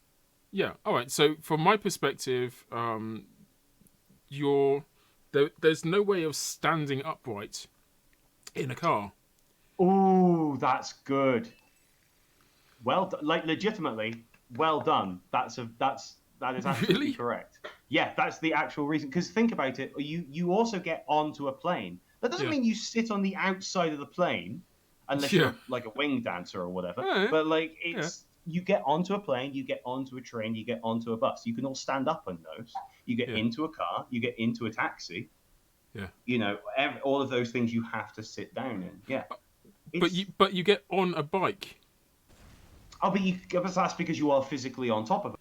You can't get in a bike. Yeah, all right. Like, if you're in a bike, you have an accident. Yeah, you're doing it wrong. Yeah. So, like, there's all of these little rules that we don't know that we know. Yeah. And then somebody will ask me, like, why is it like this? And I go, I'm going to come back to you until when I figured that one out. Give me, like, 4 years. Yeah. Like, even sometimes... So, like, the best one, because I even looked it up on the internet and could not really get a definitive answer. What is the difference between baking something and roasting something? Baking is dry. Is it? Yeah, like, if you roast something, it excretes its own juice. Or juice is provided. Chicken and roast chicken, and they both have juice. Yeah, but in a roasted chicken, the juice is extracted and removed, so it doesn't become part of like the process. So which one's dry? Roasting? Roasting is dry. No. No, it's the other way around. Roasting is wet. Baking is dry. I think that's about right. That's the closest I can get to, because the best thing to go for with that is a potato, because you can bake a potato and you can roast. Well, I mean, it is if you're in Russia. What do you mean it is if you're in Russia? Well, vodka is basically just potatoes. Well, that is true. Yeah. Yeah. I mean, I'd be offended if I was in Ireland. Why? Because it was just like, oh, do you roast a potato or bake a potato? It's always going on about them. They're potatoes, isn't it? Oh, you can do both. But yeah, like there's loads and loads of little things being. Yeah. No, but it's really difficult to quantify. Yeah. Now that you said it, now that you brought it up, and as happy and content with my answer as I am, I still feel like a part of me feels, is that right? Is that both? Not only is that the logical reason, but is it logical? Is it logical? Like, I had fun Googling it for like a couple of hours, and like the internet Yeah. But it's something that we all know. Like if I bake, you can visualize right now the difference between baking a chicken and roasting a chicken. Yeah. You can visualize the difference between baking a potato and roasting a potato. Absolutely. But it's really difficult to explain why. And the whole point is when you're learning a second language, and those reasons. And so trying to explain them and quantify them are Tough. it's fun. It's a fun challenge. Yeah. It's a fun challenge. So I enjoy that's your doing it. role now. You're an English teacher. You're a teacher of English to Yep. people who already speak English. I kind of. I don't want to say like I have definitely had some lessons. Normally, okay, so it is an after-school school. So Right. these are all people that want to learn English. It's not like I'm in a public school where it's a mandatory subject. These are all Okay. kids that either want to learn English or there are a handful where just like the parents are so affluent and because they're I don't want to say high in society, but like they are so far up a certain food chain that it's like, oh, you need to learn English because that's how I'm as prosperous as I am, is because I have access to English language. So there are a handful like that, but the majority of my kids want to be there and they want to learn. And wow, I'm really not doing well on the kill death on this particular. Hi there. Oh, that wasn't you. Damn it. It's So many people look like you. Yeah. and that all spies, and it's Probably. a so like oh I've forgotten what the hell my tangent was. What was I talking about? Oh my kid. So Vodka. I end up teaching kids that are like my youngest kid that I have Yeah. is 7 years old, but frankly she's a goddamn genius. She speaks like a 10-year-old. Like I Okay. just don't understand her. She's this Things I didn't think it'd be safe to say, but there we go. what yeah well you know. Yeah. Whereas, like, and the oldest, sorry, not the highest, the oldest kids I teach are 17 years old. And Okay. All frankly, right. when I have the youngest kids, it is like they It, don't understand past forms or like contextual learning and things like that. Whereas the old kids, I'm just like, my lesson is we sit down and chat, or we right. play a game, or like I'm just like I'm speaking to somebody who can speak English. Like I have nothing left to teach you, or it's like I'm teaching your idioms that uh, I'm trying to think of some off the top of my head, which is really what can I think of as just like a standard idiom that is a good example. Like to put up with something. Yep. Like you know what the word put and the word up use them use them two words together. It doesn't mean what either of those words mean. So there's like there's loads of those that we have in the English Well, that's language just a that again mistake. you don't even think about. Like you put up with something, okay? Yep. What am I putting up with? And Yeah, to put up or to put down or to. but there you go. To put up with something and to put something down are two vastly different things. Yeah. I Utterly and put up completely with different. something that is negative. I Yeah. put you down. It means I'm putting you in your place. Or if you're an animal, I kill you. Like it's God, yeah. All right. like Yeah, that's they're an extra two degree that I hadn't even very thought of. different things. They're two extremely different things, and they are using the standard words. Yeah. And it's stuff like that that I'm kind of teaching the upper kids. That's But gotta most be of the time, tough, though. I frankly, mean, that's a really like. How do you build a lesson plan around that? normally You, I pick a topic of some kind, yeah. and then I like explore the words that would casually come up if I was talking about that thing, Yeah. and just kind of write them down and be like, huh, that's weird. What does this mean? And I do the research after the fact.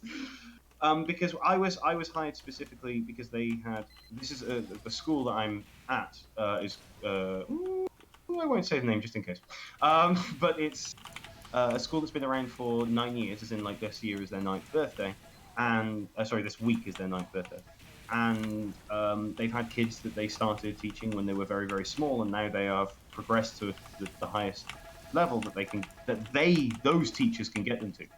Like the person who hired me, who runs the entire school, is just like, I don't know what else to teach them. I'm like, I'm not a teacher. I don't know what else to Yeah. teach them. And then it's only when you hear them speaking that you realize, oh, this is a huge gap in your vocabulary that we use all the time. Yeah.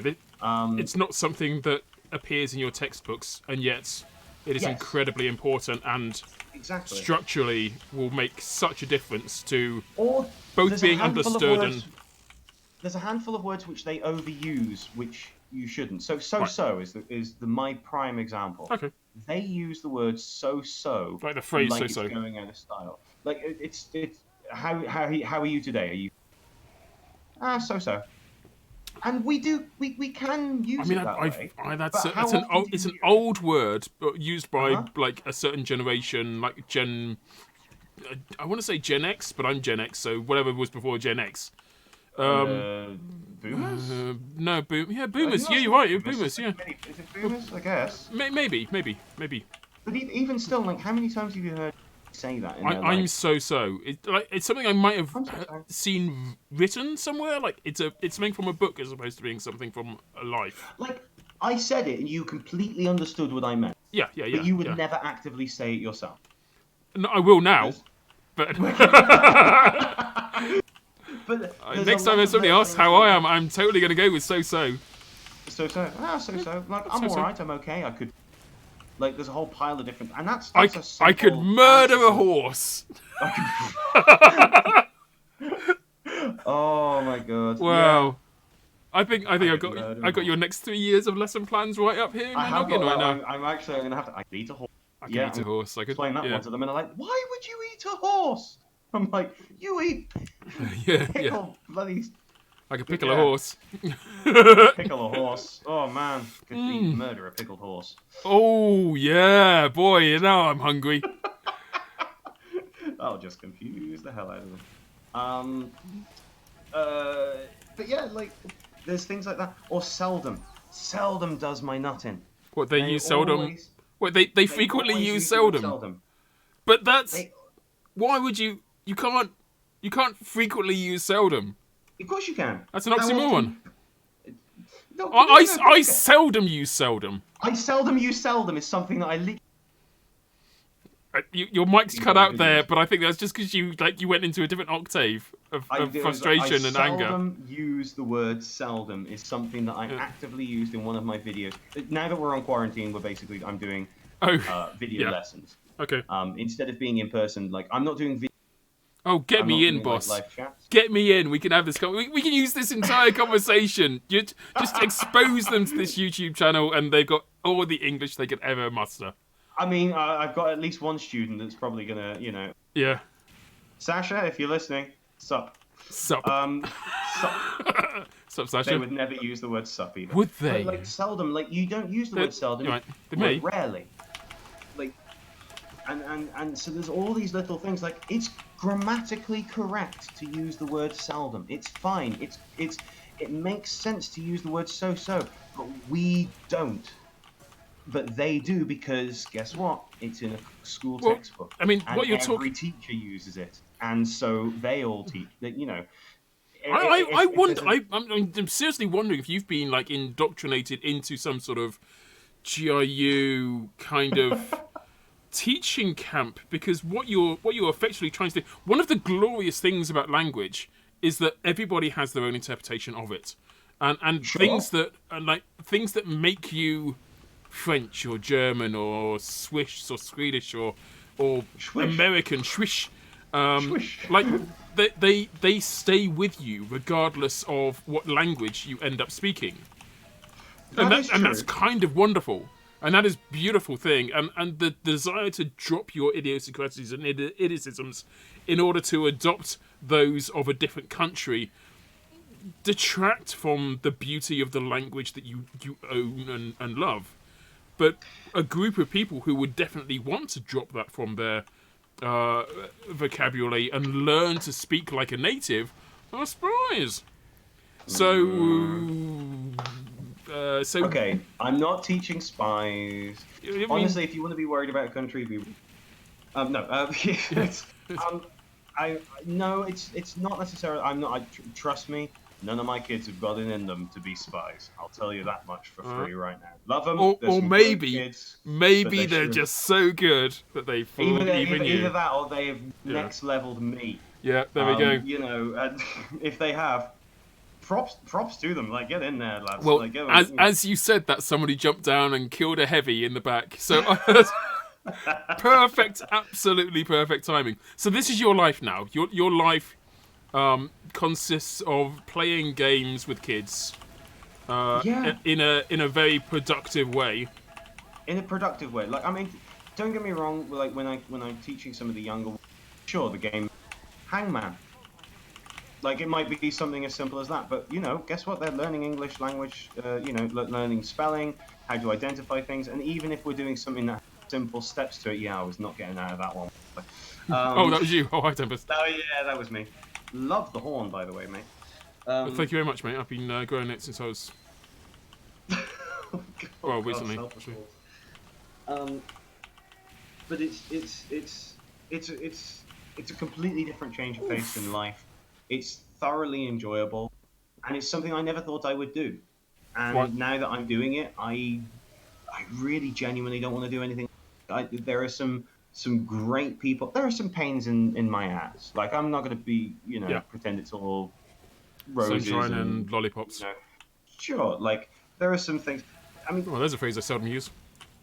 Well, hey, well done, mate. Well done. There is. Oh, my God, you see, this is the thing when you actually drill down and analyze your own language. Like sometimes you're like, why do I say that? Like, what is the point in doing that? But like even now, like I'm loving how freely I'm able to speak because like. Here's the thing, my Russian is horrendous. It is absolutely dog shite because it is not an easy language to learn. Yep, yeah, I'll agree with you on that one. Besides the fact that they have a different alphabet than us, but it's still derived from the same ancient alphabet as us. But then some of the letters that they have that are the same shape as ours, but they mean different words. So it's like it's thoroughly confusing. Like for example, the best when I first went to saw like a McDonald's, they have like the Royale. That famous scene from Pulp Fiction where it's like, oh, the quarter pounder. Well, in Europe it's the Royale with cheese, ha ha ha, because they don't use the metric system. Blah blah blah. Oh, they use the metric system. Blah, blah. It's the same over here. They call it the Royale, but using the Cyrillic alphabet, it just says porn. If you read it like it's English, like Royale, the letter R looks like the letter P. Yeah. Or O is an O, and then the remainder of it basically is PORN. Like you read it as it's porn. Porn with cheese. You just porn with cheese. Like would you like a double porn with cheese? Like it's the big porn it's back. so jarring when you first see it because it's you're reading it in your native language and it's not. It's a completely different alphabet, even though it looks like words that you know. And so it's, I mean, that's just the reading aspect of it. Like it follows all the similar rules to Germanic nature, where like everything is gendered, but it's not like the Germanic and French where you just have a prefix that changes based on the gender. Like each word has several different ways of saying it based on who you're talking to. So if great example, you sneeze. And I say bless you in English. It doesn't matter if you're a man, woman, child, dog, whatever. We just say bless you. There are different ways of saying it based on who you are speaking to. So if a boy says it, you say "gustadov." If it's a woman, you say "gustadova." It's like it's mostly the same, but then it's changed slightly. Right. And you have to kind of so when you remember a word in Russian, you don't remember a word. You remember 3 or 4 different variations of it to be used in different contexts. Okay. And I'm like, no, I don't. I'm not learning this language. Sorry, Death is... Yeah, no, I desperately needed to kill everyone, and I think we left someone alive. Savers is taking names. He is, isn't he? Yeah. But, so he's playing Winnier, so that's kind of... There's a lot of people... Alex the Legion, I know.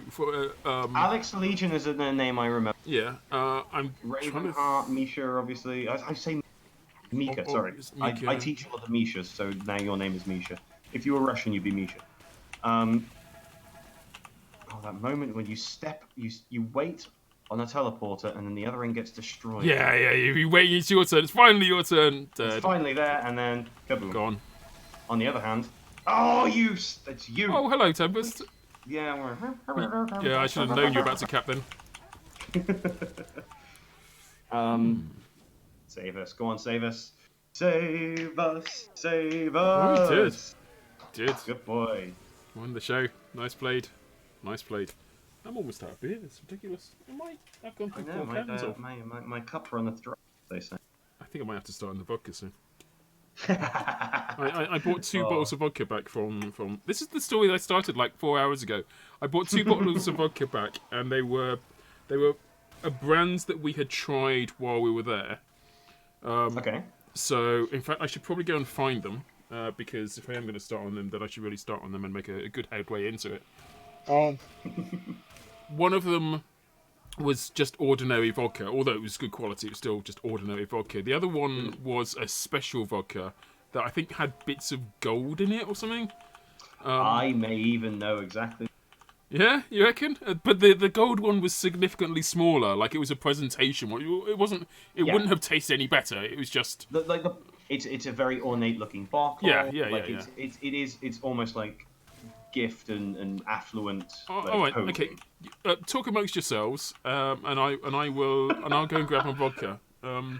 We've been at this quite some time. This is going up close to midnight. Are you working tomorrow?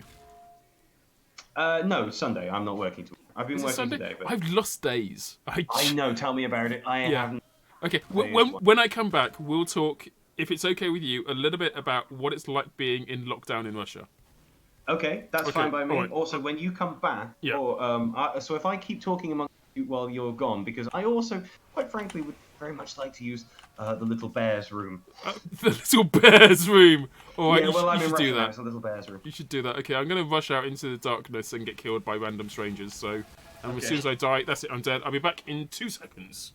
So while he, oh my god, this is how it works. It's like the good old days. Now he's gone. I am in. No, he's muted me. No, he hasn't muted me.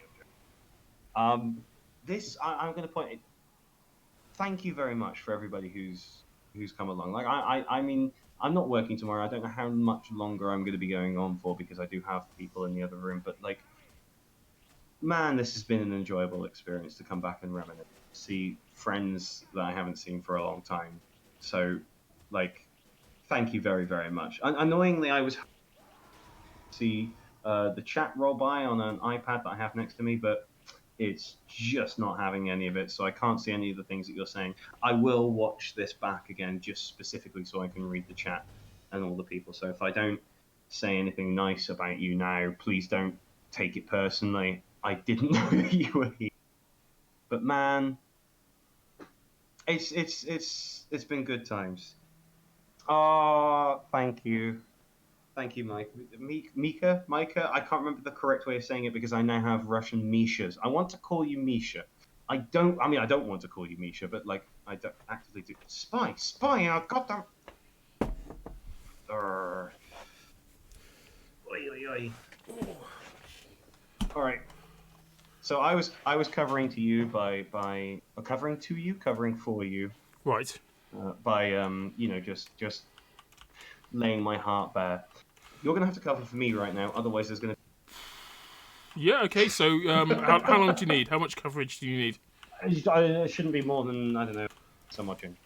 Okay, alright, so, while we wait for Tempest to get back from whatever he's doing... Do you know what, I'm normally very good at covering for people until they ask me to cover for them. So, I think the... one thing that you guys can help me out with here is, and I know that there are some like XVGN people around. You big Soviet softy. I think it's the other guy. Is there things that I should be asking Tempest? That perhaps you can help me out with. Maybe I can ask them of him when he gets back and pretend that they're my questions, like I've done for years. And basically take all the credit. Oh god, that's a spy. but yeah, what is it that I should be asking Tempest about life in Russia, about being a new person starting from scratch, or perhaps about what it's like to not play Team Fortress 2 for X number of years, come back and find that you're crap. Actually, he's still very good, so that's probably unfortunately not the case. Yeah.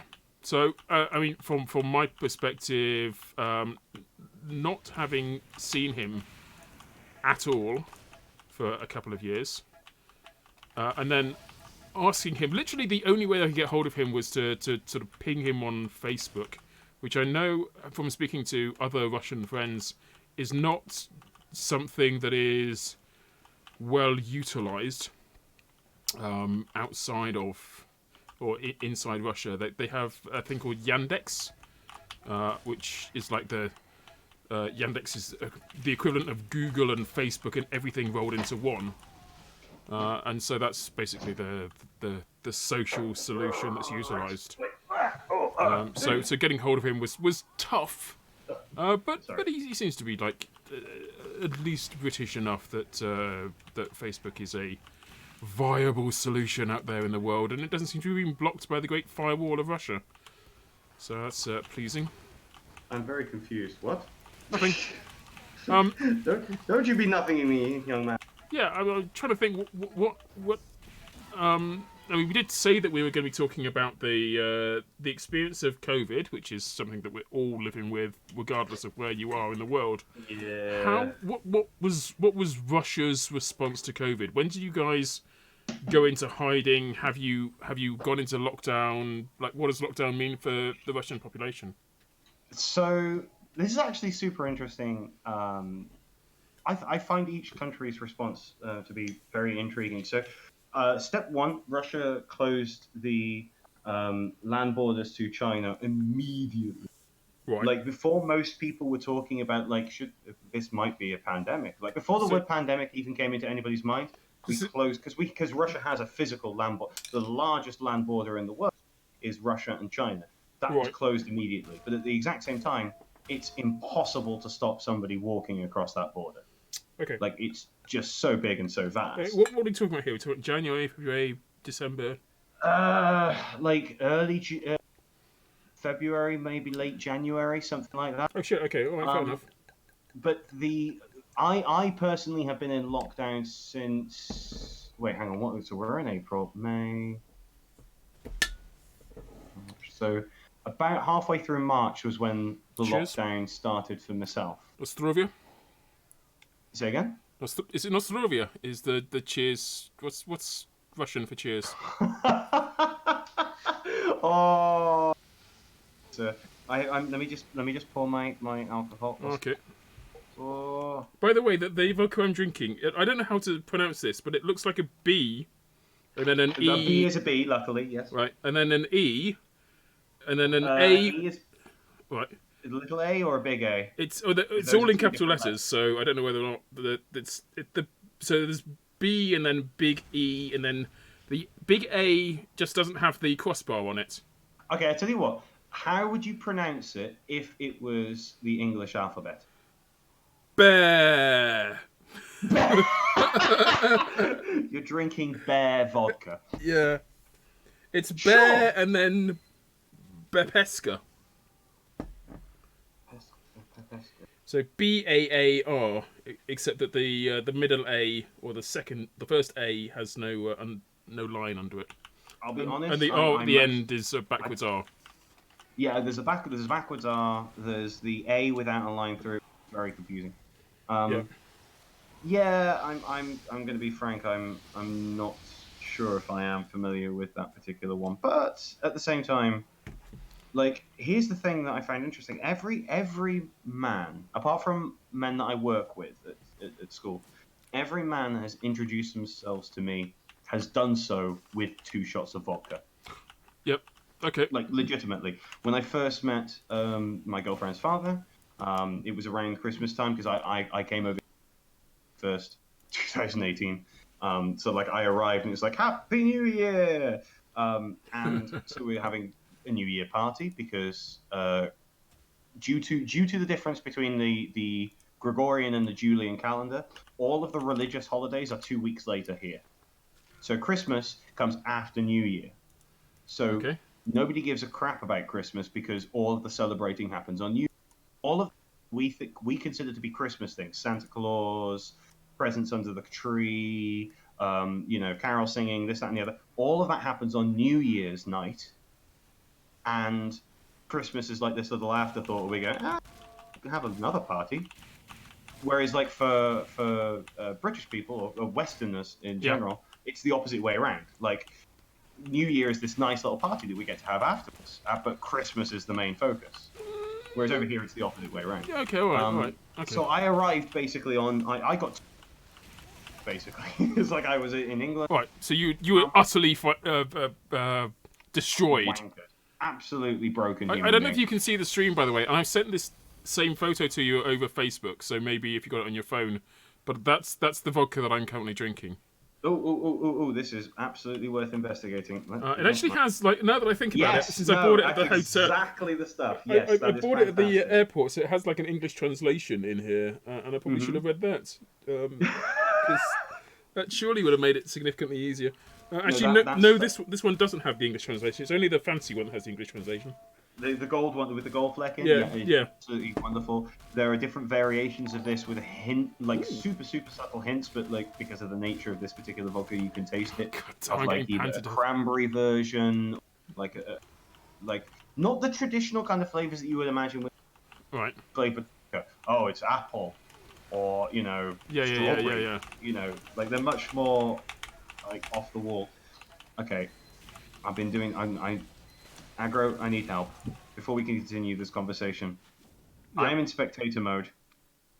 What button do I press to join the team? The comma. Of course, it's the goddamn comma. Yeah, like you got to stumble on that. Yeah. All right. Oh, so 3. Oh no. Oh no. It's all good. Oh, are you using English keyboards, or have you got to use Russian keyboard now? There's just an extra level of complication.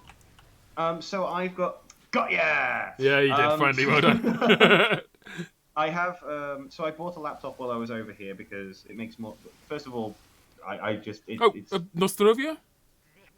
Nostrovia. All right, there we go. I can drink now. That's cheers, by the way. Yeah, all right. I'm going to take it to the microphone. Nostrovia. So the keyboard is it's primarily English, but like down and to the right of every letter is the Russian equivalent. Oh, okay. And because they have more, so like I can swap the language on the keyboard if I want to. I mostly don't because I don't tend to have a reason to be writing in Russian. Occasionally, my own will use it, but she has her own laptop as well if she needs to. But because the language has more letters, it has 33 letters as opposed to 26. Like open brackets, closed brackets, no, those are letters. Like question, quotation marks, commas, yeah, those are all letters as well. So like it just kind of extends much further, but it doesn't. It's exactly the same shape. It's exactly the same layout. Right. Okay. It's just that some of the grammar is letters as opposed to grammar. Because kind of, let's face it, outside of video games, how often do you use, like semicolon? Oh, that is my go-to. Is it really? I'm guilty. I'm the person who makes up for everybody else's like misuse or like semicolon is my right. I love the semicolon. Is that your grammar Nazi thing? Like everybody's got one little grammar Nazi thing. And that's yours is a semicolon. I hate it when people use a colon when they should be using a semicolon. My big thing, the thing that I love doing, and this may be the vodka speaking, is I love putting an, like when it's a and then a noun, but the noun starts with a vowel. Oh, an. Okay. Yeah. I love using an. So every time I get to use it, I'm like, yes, I get to use the an, and then I'll go back in and when I'm doing my edit, I'll realise that actually it shouldn't be this. It should be eggs. It should be pancakes. and I'll go in and I'll have to remove the an Oh, from right. yeah, and I'm like, oh no, and I was really looking forward to having the an. I don't know why. I just Oh. think that's like that one extra letter. It's such an odd little thing that Yeah. like we don't need it. I think Like, it's because we don't have genders in our names or in our possibly? vocabulary. So we're like So like we have to yeah, whenever there's an opportunity, it's somehow like this weirdly.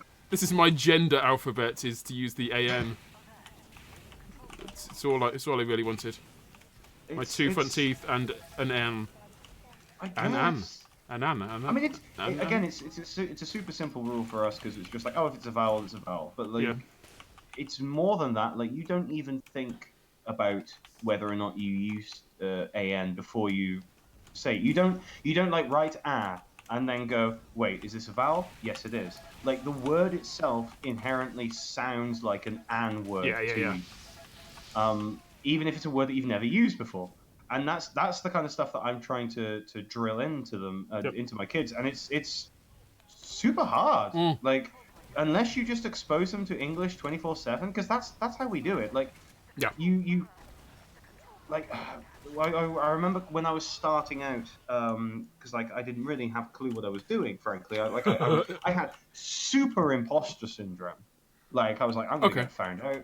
But like, I don't know what I'm talking about. Maybe like I make grammatical mistakes every now and again as well. Like, I'm not. What makes me the English Nazi?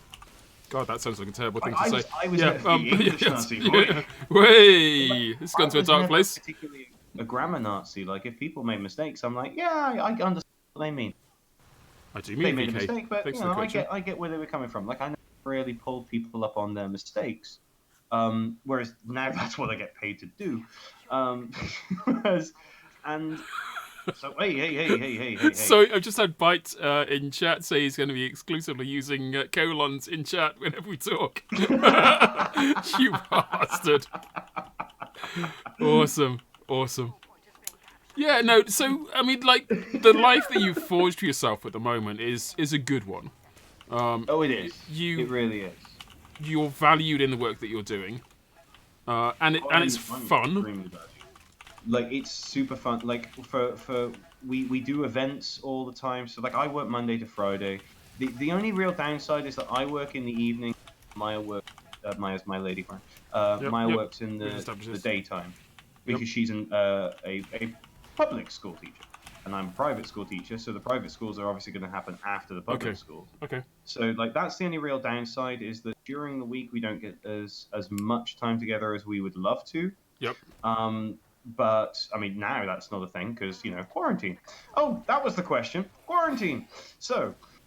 It was the question. Yeah. I remember now. God, I love Rocker. Right? It is. It really is. So we had. Was Micah going? Bye, Micah. Bye, Micah. Bye, Micah. So we had the borders closed relatively early, and at the same time that England was going into lockdown, we went into lockdown. Okay. The difference being, you were already in like the thousands of cases confirmed and a good couple of hundred deaths. We were in a good couple of hundred confirmed cases and like 2 deaths, and that was it. And we went into full lockdown. So like, we are much lower than the majority of people. The majority of countries. Yeah. Because we were much more proactive about it ahead of time. There is some kind of like, if you want to, this is the bit of the Western perspective of the Russian nation kicking in. If you want to go to anywhere that's outside of 100 meters of your home, which is not that far, by the way, if you think about that, 100 tiny. Like, luckily for us, like, we can go to a supermarket. But can you think about 100 meters outside of your home? Can you get to a supermarket? Not 100 Can you get to a corner shop, maybe? I can definitely get to a corner shop. And I think that I've got like maybe 3 medium-sized markets within 100 meters of where I live. Okay. That's not too bad. But not a supermarket. Not a supermarket. But not a supermarket. No. Like, you could survive on that if you absolutely had. Yeah, So yeah. the I mean, it would be the a lot. law is It'd be a lot of like really bad bread. yes. Yeah. You would definitely not be getting value for your. Oh God, no. God, no, not at all. No, they'd be the most expensive pot noodles the world has ever seen. But they'd Oi, be, oi, oi, yeah, oi, oi. yeah. Anyway, Whereas, luckily, we have like an actual supermarket within that, and one that's 24 hours a day. But we have, so if you are going out further than that particular distance, you need to have you need to have permission. You can apply for it online. It's relatively simple, this, that, and the other. yep. But the point being is, if there's too many people apply for it within a certain radius, then they just will say no for today. Like, apply. Sorry, Oh, okay. try again tomorrow. But like X number of people. So a certain number of people automatically get them. For example, if you're working in, the medical sector, then obviously you just get yours. You don't even need to. It comes part and parcel with the fact that you are a doctor Right. or a nurse, or Okay. something like that. You'd still need to Again, if apply, you but it would be granted to you without. yeah, like you count as one of the numbers Yeah. for the day, but Yeah. you don't really have to apply every morning. Like you don't have to Okay. like fill in a form or anything like that. The same thing with like if you're working in a supermarket or any of what we would consider to be the essential services. Yeah. That's the kind of logic, and everybody else has to ask for it. So Okay. the infection rate is super low in comparison to a lot of other places. Yep. That being said, it's also right on my doorstep. As in, the aforementioned supermarket has had two of the checkout staff be taken into hospital. There are a handful of people in the building directly behind it that have actually died and not just been Oh infected. So, God. like, Okay. Yeah. it's actually like right on the doorstep. Yeah. Which is very weird because up until I found that piece of information out, like, of course I understand why we're staying here. Of course I want to do my bit for all the Yeah. people. It makes Yeah. total sense, but it's also super abstract. Yeah. Yeah. And then I looked, and then I basically Yeah. I think it's the same for go, everyone. It's not just like, there, not just that somebody necessarily. died.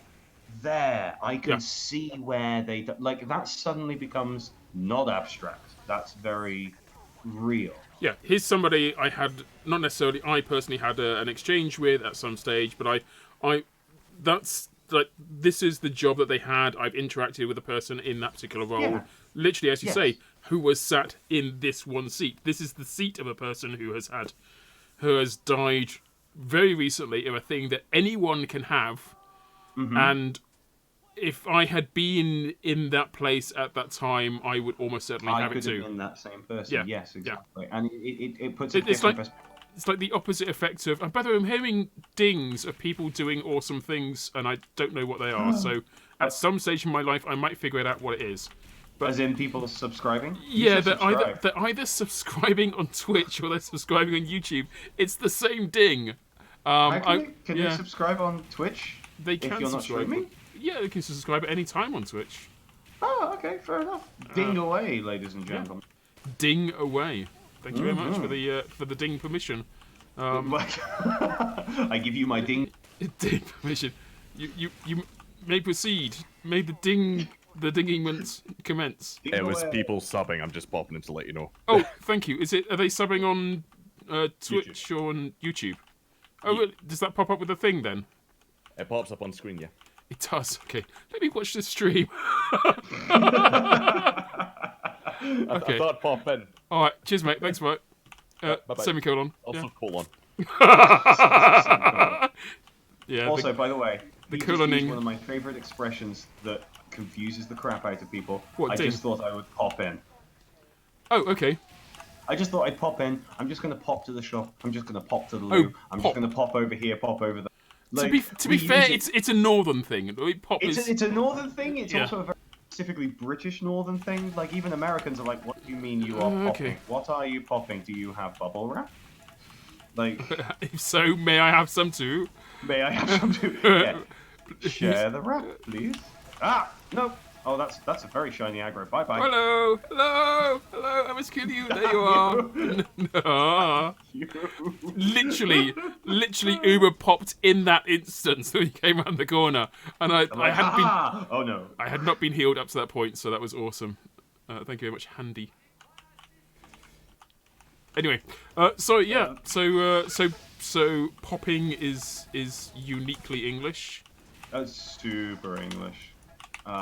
Very, very. Oh my God! What you? Oh, sorry about Sorry. No. Playing the game. Never. Just playing the game. Play the player. Don't play the game. No. Wait. I don't know. It's Yeah. No, but like I mean I'm place. At the end of the day, like you said, I'm super happy with the life that I've carved out. It's not a life that I imagined. At no point prior to me meeting this wonderful lady did I ever think, do you know what? Russia's the place I want to be, because That's the one for me. There is a very big, Western perspective of, and I say that, and I don't know, I genuinely do not believe that I have been indoctrinated or any kind of something of that nature. But it's interesting because I am, English. I am a Westerner. Yep. My news feed has suddenly gone like, so you want news about Russia.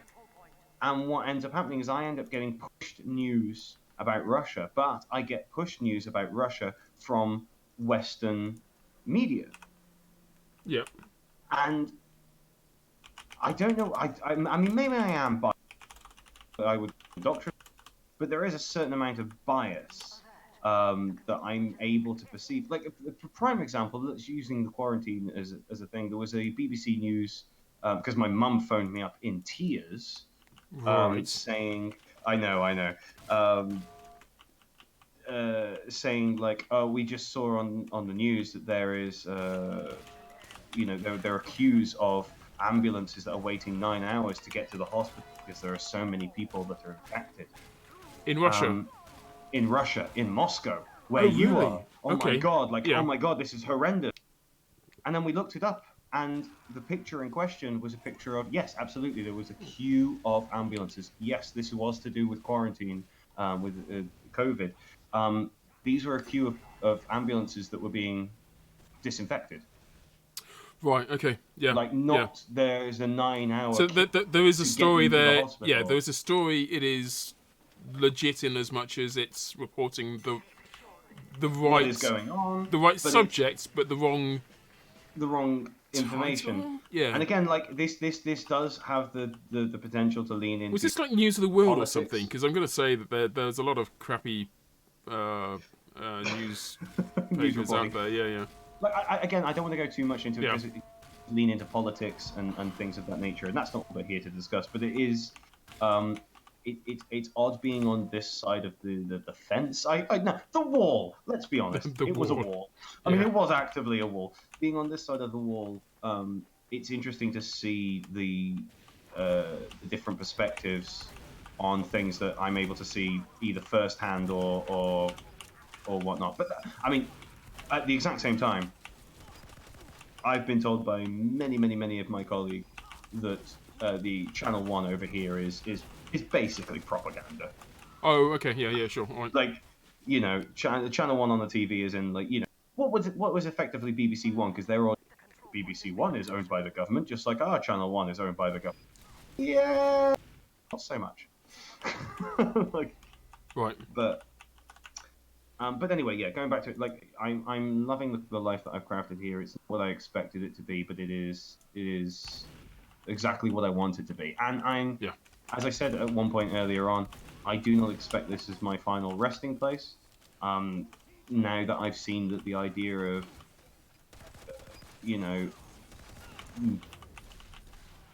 I've kind of knocked down that idea of a border is a border. It's one of these things that, especially in modern times with a lot of... Holy shit, that's Skyride. Sorry. Skyride? Just somebody, old TF2. I recognise the name Skyride. I don't know how I...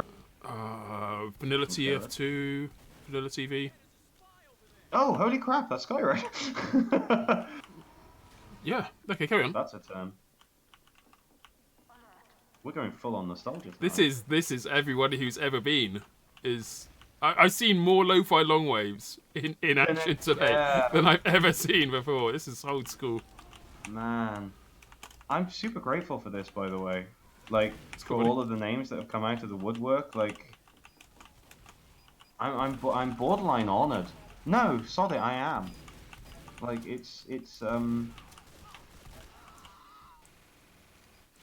Yeah, it's cool. And saying that like it's the most natural thing in the world. yeah, I'm it's kind cool. of used to there being so many awesome people in TF2. And like every Yeah. time there's some sort of competition or some sort of charity event, then it's great seeing like not just like the new people coming in, which is always awesome, but like the old boys and the old girls and the old everything in between, like deciding to turn up and make their presence felt again.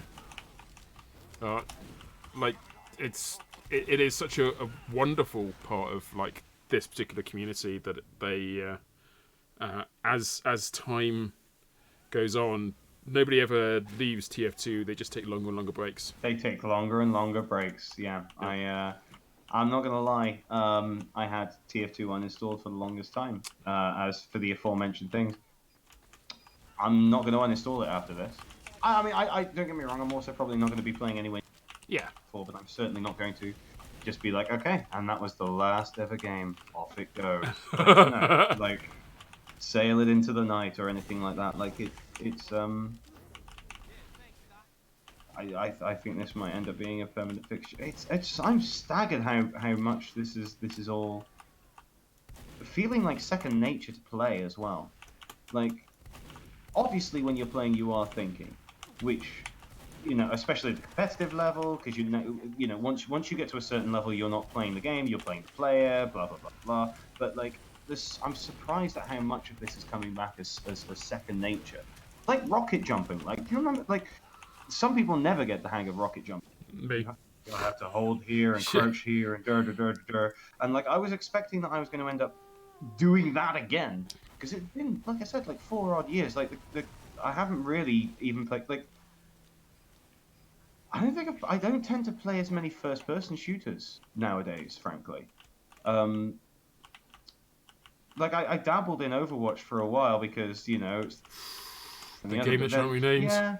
Yeah, I know, but then at the end of the day, it was lazy TF2. Like, the class that I played was like it's Clara, the one that has basically got a rocket launcher and jumps, but without the use of the rocket jump. Like, you just jump and then fly. Yeah, like, you might be right. It might soldier. be far. Yeah, anyone in like, chat who knows what that is, please let us know, because that's like it's. I think whenever I play games that aren't TF2, I get that kind of thing that you spoke about right at the very beginning of the show when we're talking about the stress associated with being like an on-stream personality. Is that every time you go into a game of TF2, there's a chance someone might recognise you and expect something from you, whether or not it's a hat or just to play with you. Like there's this suspicion that you have to perform. But when you're playing other games, there is no suspicion. Nobody gives a shit. Maybe that's hard to. Maybe that's hard to swallow if you live and die on other people's expectations of you. But actually, it can be incredibly relaxing to not have to. To not have to, step up. I mean, frankly, that's why I end up. I'll be honest, the majority of games that I play nowadays, not anything even vaguely close to TF2. They are relaxing. They are single player. Fish kill. What? Sorry, I got a fish kill. Did you get a fish kill? I got a fish kill. Fish kill! And also, while we're in distraction mode, shout out to otherwise it doesn't count. Evil Ninetales in chat, who was whose name popped up and said something about not being here, and also that missed you appearing or hosting the mix-up match. Oh man, which, that was actually something. When I was thinking about this week, I up when we were talking about going through the history, so to speak. All right, hold on. I need to. Oh, I didn't vote. Damn it. Bad Tempest. I did not vote as well. There's no chance to vote. Neither one of these are my favourites, by the way. I'm gonna I sort of hate both of them, but there we go. It is what it is. Oi, oi, oi, oi, oi. One of them has a chance of finishing at some time. Yeah. I'm not gonna lie, completely forgotten where I was rambling. Mix up match. Mix-up match. There we go. Yeah, because I'm I going through this remember vodka. It's good stuff. It's very drinkable. it's good stuff. It's very drinkable. Hello, young man. Sorry, that's not you, Tempest. Not you, Aggro. Sorry. Are you talking to Did I yourself? just call you me? No, I think you just referred to yourself. Like. No, Tempest. You're a good boy. No, Tempest. You're a proper grown-up man now. You have responsibilities. Indeed you do, sir. And what are those responsibilities? Nobody knows. Nobody knows. So mix-up match was one of these things. I think that was the first time that, due to the mix-up match, was the first time I got recognised in public, which was super surreal. Like, I just went into a shop. Granted, it was a game, as in like the branded store shop game. I don't know that. Games. Does that still exist? It might do. Uh, Anyway, yeah. God knows. Back in the day, it was the big Who buys thing. video games in person? In stores? What? With real places? With shelves? Did you have to put games on? How could you physically put a digital experience on a shelf? This makes no sense. I remember being in there and just talking to somebody else about anything. God knows what I was talking about. Yeah. And they just like, were you on Yogscast? Yeah, that's my recently?" bugbear with that. But yeah, anyway. Yeah, I Yeah. know. It was just like, yeah, we were doing that Team Fortress thing. And I was like, yes, I Wow. was. Oh my god, mind blown. It was super odd that, like, Yeah. they actually, not just that they recognized me, maybe they knew me as a person, they knew my online handle, Tempest, and then, hey, put two and two together. Like, they recognized my voice from what was essentially a one-shot video. Okay. Like, Did I have this conversation with? It wasn't with you. It was right before we went live. I was in a virtual pub experience where everybody sort of tunes into the same shared camera thing, and then we all sit there and drink and complain about each other's lives. And we like talked about one of the things that arose was like when you have an individual person who is teaching you a language, like if that person has taught everyone in the village that language, everyone in the village will adopt that person's idiosyncrasies, will adopt their kind of all the things that sort of make up their version of English or whatever it is. So any kind of personal idioms or yeah. So do all of your kids end up sounding like you? I mean, they like do, Northerners. There's so you're basically releasing. Oh, no, not the Northern-Southern divide. I am. You're releasing a bunch of Northerners. They're all coming straight out of Russia. Look. Here's. I'm not a Northern wanker. I'm not a Southern wanker. You're Midlands. I'm a Midland wanker. Thank you very much. Yeah, Yes. get your wankers right. Anyway, what was I saying? What were you saying? No, you were talking about your social group of. No. That was it. That was it. That was the question about whether or not you were. I mean, the thing that sparked that was. But if you were actually asking about like, do they sound like me? There was one student who specifically had a very American accent when they spoke English. Yep. Hello.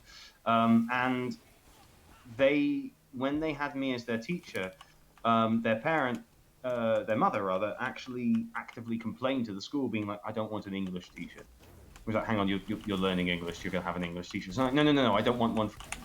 She has an amazing American accent, and we wanted to continue to have an American accent. Oh, really? And she stuck around, and she still retains her American accent because she just watches a lot of it. Here's the thing: my best students are gamers. It's the best way to put it. My best students are gamers because they are exposed to the English language far more than anything else. Because we're on a Russian. Hi, Tempest. Oh, the dark side there. there. We're on a Russian server right now. Yeah. And how much of the chat is Russian? Now, sure. I don't know. I've muted it all. Influencing it with our very presence, but like even still, if you wanted to say something to make sure that everybody knew, you would say it in English because everybody knows English. especially with gamers. Like, how many people have we/you at this point interviewed in shows or in these streams that are not natively English speakers, So but many. you haven't had to learn another language to talk to them. Yeah, like I think the good assumption or the safe assumption is that both Americans and Brits will be much more likely to be. Oh, is that you? I don't think No, it's no, him. someone else. Yeah. Much less likely to have gone to the effort of learning a separate language. Yes. Yeah, that's kind of true. Yeah, so no, it's not that everybody wants to speak English. It's just that those who do natively can't be bothered to do something else. And there are a lot Yeah. of Americans out there. And there are lots.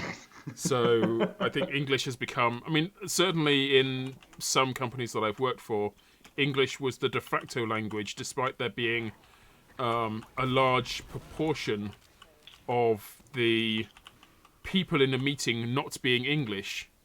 I'd say like 91% of the people weren't English, but we were speaking English because the CEO was English or Canadian. And that's kind of the perspective of a lot of the students that I actively like one of my lessons was just purely a conversation about like, why are you learning English? And some of them like actively, like have existential kind of questions like, why am I learning English? I don't know. Like, Who am I? it was really fun, and now it's not. But then some of them are just like, Accents. Thanks, Reggie. I want to go far in life, and I need to know English. I'm like, why do you need to know English to go far in life? It's like, because I want to. It's going to be business. expensive. What kind of business? Like, it's surprising how deep the language. I mean, even you look at this podcast and think of comedian as a prime example. It's not his first language, but this is how he communicates in games, in gaming.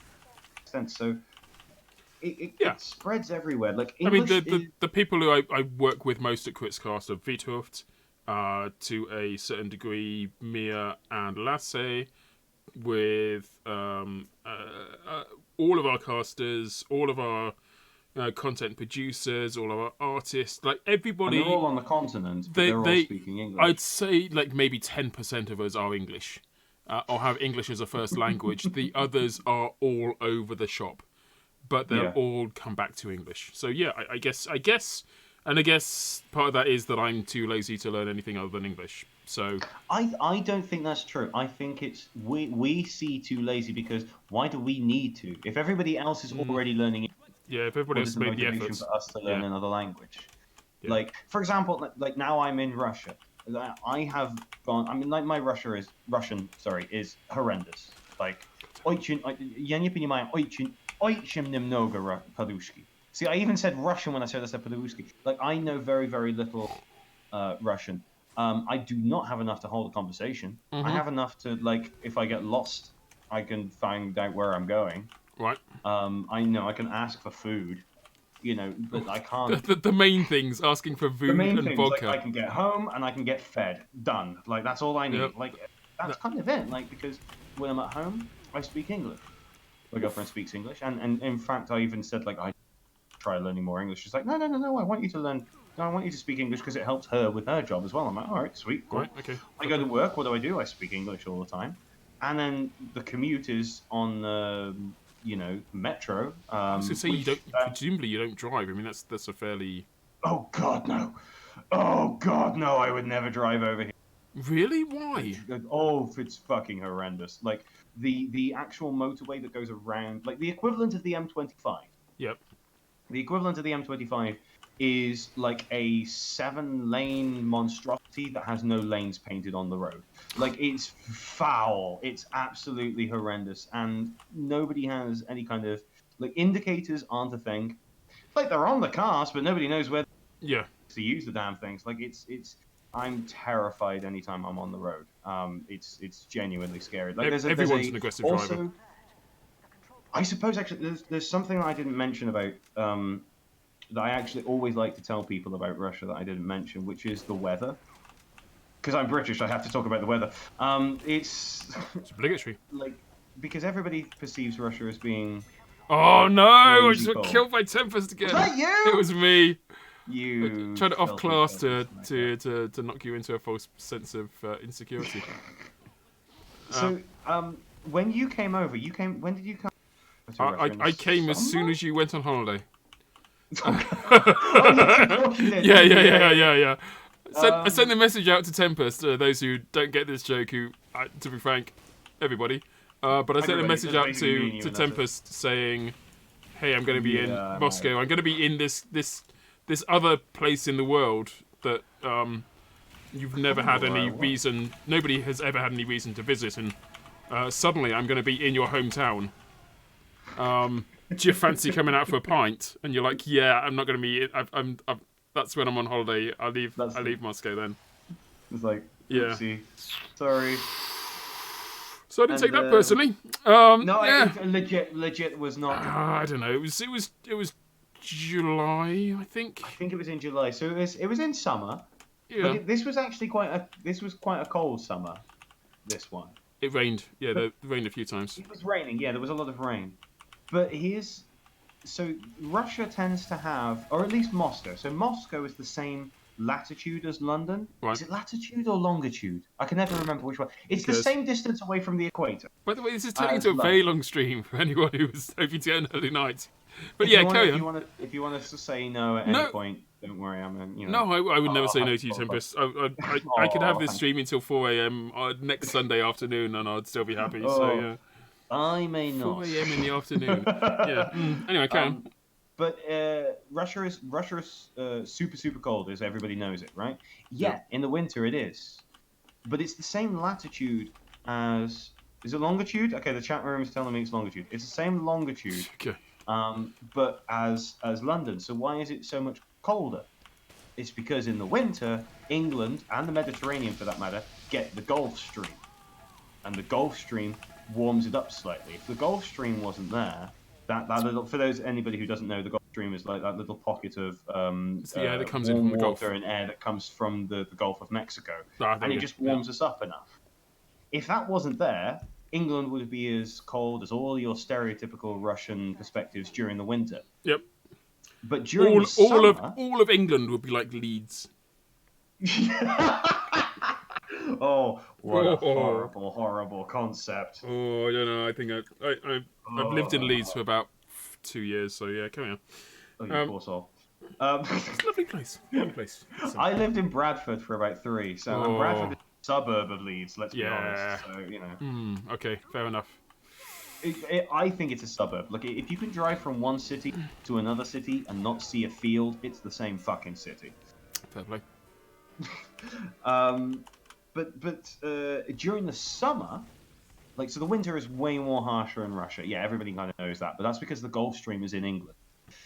During the summer, it's the same. It's the same latitude as longitude. Sorry, same longitude as London. So it's the same temperature, right? It's warmer because you get the North Sea blowing air across you, and it cools the summer. Like, we never really get in England what we deserve for summers. There's always that joke of there's that one week where it's super warm and everybody gets the barbecues out for that weekend, lol. Because it's the kind of the air, the cool breeze that kind of just slowly chills England a little bit. So during the summer, this was a bad summer. The summer prior, we had low 30s, high 30s, low 40s consistently. Oh my god, that's sore. Whew. In a country in Russia, people don't think about it. So what ends up happening is you have this extreme variance. So the winter is super cold, and the winter the winter is super cold. I've had a lot of alcohol. I'm definitely suffering from the same thing as well. I got a random gift, thank you. The winter is super cold, and the summer is super warm, which leads to a handful of different things, besides the fact that everybody's wardrobe is 3 times the size that it is in England. Because in England, during the winter, it's cold. During the summer, it's cold and raining. During the summer, it's cold and raining. It's a little bit warmer, but still raining. Yeah, it's, you know what I mean? There were those 2 days when your wardrobe is very confused, and the rest of the time, yeah, it's completely on point. Whereas I actively am okay. We're in the we're in autumn now, so I need to put half of these things away in long-term storage, and now I need to get out the winter clothes. The autumn clothes, and now summer's coming. Ha ha! The shorts and and all of that kind of stuff. Yeah.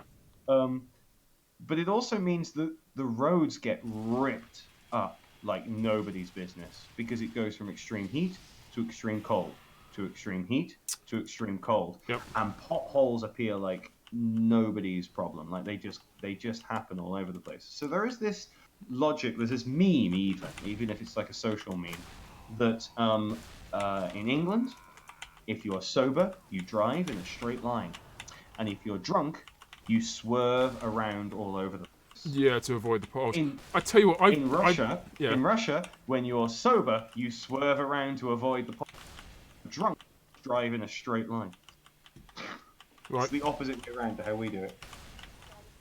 I've only just taken to the roads after like 23 years of absence from driving. I finally delved into those depths, dug deep, and got myself a vehicle of which I'm very proud, immensely proud. And we'll talk about it endlessly to anyone who will listen. Well, go on then. What have you got? Oh, it's just a nice little VW. It's quite a cute little car. So, humble brag. Humble brag. Cool. But so that's I'm discovering for the first time actually potholes are real. Had no idea before. Real. Yeah, I thought that they were a myth made up by drivers to try and eke some sympathy from those of us that had no vehicles. Try and get taxpayers' money to spend on the roads. Yeah, that's the one. The bastards. Don't they know we need better public transport? No. No, potholes, they're very real. Potholes are very real. Yeah. I'm glad to know that they exist. Not just. I imagine in Russia, potholes would be like the size of Egypt. They're just. You can fit many people inside potholes. Yeah, that's right. They're crazy, the potholes, but because it's just going from extreme heat to extreme cold to heat to cold to heat to cold. Like how tarmac's designed to expand and contract, but not like to such extreme. So. Yep. But God, I hate this man. it's a world of difference that I'm in right now than I'm used to. But I like I said, like before I came out here, all of my friends said to me, "Do you know what? I think you're doing the right thing. Yeah. She seems lovely." Like everybody who's met my lady friend has always said, like she's amazing. She seems wonderful. She seems like the best thing for you. And every single person has also, do you know what? There's going to be one of those days where things aren't going to go right. For whatever reason, maybe something's going to be crap at work, or you're a little bit short on cash, or something's going to go, wrong. You're going to have a crappy day, and you're going to think to yourself, "I shouldn't have come here. This is a huge move that I've made. Terrible mistake. It's going to go. This is going to be the worst decision you've made in your life." Yeah. And that thought has never. It hasn't hit me yet. Let's just put that. Expect that it will. Like I adore it here. I don't know if there's something. I mean, you saw where. I saw nothing. I've seen no photos. Your Facebook page, which is the only way that I've got of interacting with you, by the way. Really? It's stark. Like, it hasn't been updated I don't really in. touch Facebook. I assume that you've got some VK page or something. Oh, he knows. Hey, I'm down with the lingo, bro. Down with the lingo. No, I don't have VK. I've got, again, because like I don't really have enough people to justify doing it. I have an Instagram, I guess, but that's kind of barren. I'm kind of barren on social media. Like it's partly because dare you? I know, but when we were doing Critscast, like I felt like you had to Instagram be in public, and Twitter and all social media was all about promoting something. And if I don't have a product like Critscast to promote, what am I promoting? Me? That's incredibly. For most people, when we do the stream, I'll have I've got my my Twitch. Sorry, my Twitch. I got my Stream Deck set up so that I can flip between like OBS screens. And one of them I got labelled as Game on Clean, and the other one is Game on Dirty. And Game on Dirty just means that it's showing the game that I'm playing and it will show like whatever my browser is showing. Which Okay. means that if I'm on Game on Dirty, I can show like the picture of the vodka bottle that I had up before. Got you. That was on Game on Dirty. Makes total yeah, sense because yeah. obviously it's the opposite of clean. Yeah. Just the game, nothing more, nothing. It dirties up the stream because now Sure. there's split content on there. But so for most people, like the stream last week with Dusty Old Roses, I'd have up her website and some of her artwork and some of the stuff that she was doing. Oh god. Like, Oh and god, that's what have you got for me? Well, I have nothing. I literally have nothing. Like, the temptation was to share your Facebook page, but then why would I? Because that's a personal Facebook page. And it hasn't been updated in years. And in fact, when I sent up the message to you saying, hey, look, do you want to come on the show? Can I get a couple of photos? What should I use as my... as the photo for you? What is good? What have you shared with social media recently? Like you sent me 2 images that have existed on your Facebook since 2013. So, generations. Yeah. So where do you exist? I'm reluctant to take selfies. I don't like. I mean, don't get me wrong. If somebody else wants to take a picture of me, love it. But I don't want to take a picture of myself. I'm still not quite there yet on the self affection. Like I don't. Right. Like do you know what I mean? Like I'm Yeah. there's still some kind of barrier there. But, I mean, but like I don't. You are now a handsome geezer, so it's a little bit Oh, thank you, less good sir. genuine the reasoning guess. behind it. But then you always have some kind. Yeah. Yeah. But emotional baggage always just kind of gently follows you around, even if it's not slapping you in the face.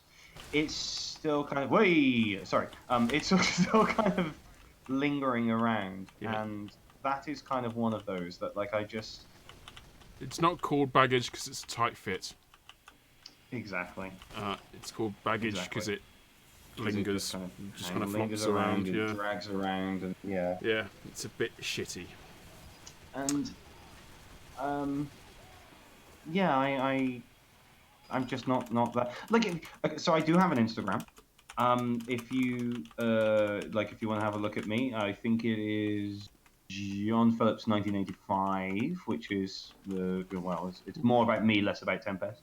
And most of the things on there are not even necessarily about me. They're more about things that I've seen, and even that I haven't really updated in a long while. Because I kind of just stopped putting things out there for other. Why? This is going to sound weird, especially because I'm on a show right now that I'm doing effectively I'm being interviewed. Why do I want to put things out there for other people to be looking at when I could be looking at and enjoying myself? Like, have you ever been to a concert and everybody's got their phone out and recording it, and they're looking at their screen and not looking at the concert that they're on, that they're in? Sorry, like it's that kind of mentality. Like, I want to be. I'm here right now. Like, sure, it's nice to show people that you've been somewhere and done something. Are you sure it's John Phillips 1985? Because if it is, then you have changed, buddy. Oh, really? Why? What's happened? Is what's Phillips spelled with 1 L or 2? 2 L's. Okay. All right. In that case, you've not changed. I'm not an electrical appliance, damn it. Do you have 2 followers and 0 posts? No. Oh, you haven't got an H in your name. No, I am not a Shahan. I am a John. You're a John with a. I tell you what. Next the time lesser of the Johns. Because we're 2 different breeds of Johns. I'm a. All right, I can very quickly. Let me see. I've got it. It's up on the stream. Is it up on the stream? Oh. I think it's up on the stream. I pressed the button. Oh. I'm not seeing it. I don't know whether I've done something wrong. No, it's there. There it is. English teacher, gamer, gym lover. Yeah, well, the gym lover part is a little bit. Left England for my love in Russia. No idea what to expect, but to follow and join the ride. Hashtag Englishman in Moscow. You're looking at the stream right now. The picture that's in the middle, that is the exact set. That's very close to where I live. And that is a picture of the same tree in the summer, in the winter, and in the autumn. And it's just such a... Like, in comparison to England, where it's just monochromed, it's the same thing day in... Like, obviously, it's brighter and warmer in the summer than it is in the winter. But whenever there's snow in the winter in England, the country loses its shit. Like, we can't figure out what the hell to do. Like, every kind of public transportation grinds to a halt. Like, Yeah. it's, and whenever, again, the same bright, warm, sunny day, we kind of lose our shit. Like, the country grinds to a halt because everybody's having a barbecue and tanning themselves because and it's just this, and we don't get to the same extremes that we have over here. And I don't even think that's specifically that Russia has more extremes than other places in the world. I'm sure New York does. Because New York, you see pictures of New York in the winter, and it is kind of like crisp gold and like snow everywhere. And then you see pictures of New York in the summer, and it is this like it's this bright, it's so goddamn hot. Everybody's got their air conditioning kind of thing, and that's kind of the feel that I have here. But it's definitely not the feel that I have in England. Right. England kind of I don't want to say monochrome, but it feels like it's similar throughout the year. And it took leaving there to kind of identify, because when you're always living there, that's how life is. Well, I think part of that is the situation you find yourself in and in the environment you find yourself in. So, like, I would be very This is not me reluctant. shitting on England, by the way. Kind of sounds like it. I mean, yeah, a little bit. I mean, there are some incredibly beautiful places both in England and I imagine in Russia. Russia happens to be a significantly larger country by many hundreds of times. I will say the color of green is something in England that you just do not get in Russia, and that is it's the only way I can describe it. Like the color of the grass and the trees in England is just a different shade of green than it is in Russia, and that is something I do genuinely miss. I know it sounds like an odd thing of all of the list of things that I could miss. Right. Cadbury's chocolate, Cadbury's cream eggs. No. It's the trees. I'm after the tree. Like, it's just this kind of this beautiful color of green that makes me think about England. And it's that and baked beans. I fucking hate baked beans. So I don't like. You're not a baked bean guy. It's the smell of tomato. The smell and taste of tomato. Just unfortunately, I can't deal with them. As in, like, tomatoes actually make me. I tell you, I'm not a big baked bean guy, but when it came to, like, everybody else was stocking up on bog rolls, the one thing that I stocked up on was baked beans. Like to an obsessive degree. It's not a bad shout. They last forever. They're high in protein. Yeah. Like, I wish I liked baked beans because they are they're the things that they will survive the nuclear apocalypse. Yep. And so will you if you have a large stock of them. Them and Twinkies. You'd be Them going and forever. Twinkies. Yay. All right. I think speaking of going on forever, that's pretty much what we've managed to achieve up to this point. Yeah. I think it's probably not a bad show to Probably about time that I ask you who Player of the Week should be. And if you recall, it has been a while since we've done these things. Player of the Week is someone who's done something awesome, either for you or for Team Fortress 2, either over the course of the last week or the course of your entire sodding lifetime. I don't care. But they do walk away with a vintage lo-fi longwave for their troubles, which is. So oh man. Okay, number one, I'm voting for Dustfall, even if I don't play it. Everybody should play Dustfall. This is an odd one to put down because I don't think there's anybody that I could for Player of the Week that would be able to get a vintage lo-fi longwave that doesn't already have one. Yeah. I mean, I think we can pretty much take the vintage lo-fi longwave off the table at this point, since anyone that I could think of also has a lo-fi longwave. We're talking old school here, so I'll tell you what I'll bargain with.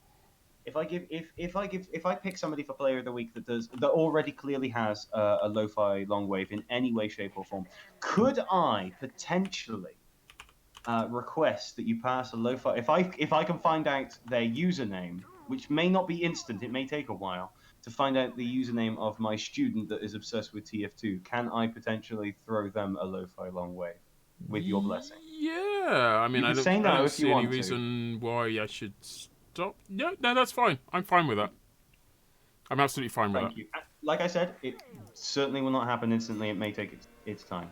It's a bit of a weird like flex or a thing to do, but I get it. Guess, I mean, I guess it kind of is, but all right, no, I'll retract that. I'll no, retract no, that. no, no. I mean, You'll never see it's that. absolutely fine. Like Well, it's welcoming in the new generation of that is TF2 true. players of people who actually stand a chance of making a difference in this game. I think if we were going to make a difference, we should have done it already. I mean, this is the thing. If I'm That sounds bad, doesn't it? on something, look, this doesn't happen very often, and I don't even know if it's ever happened at all. So I think it's worth it. I genuinely want to make you the player of the week. I think the last time you were here, you made me player of the week. So really, yeah. I think it doesn't happen often, but it only happens when you're around. it's only me that gives you the player of the week. It's only you that loves me. All the more justification because none of this.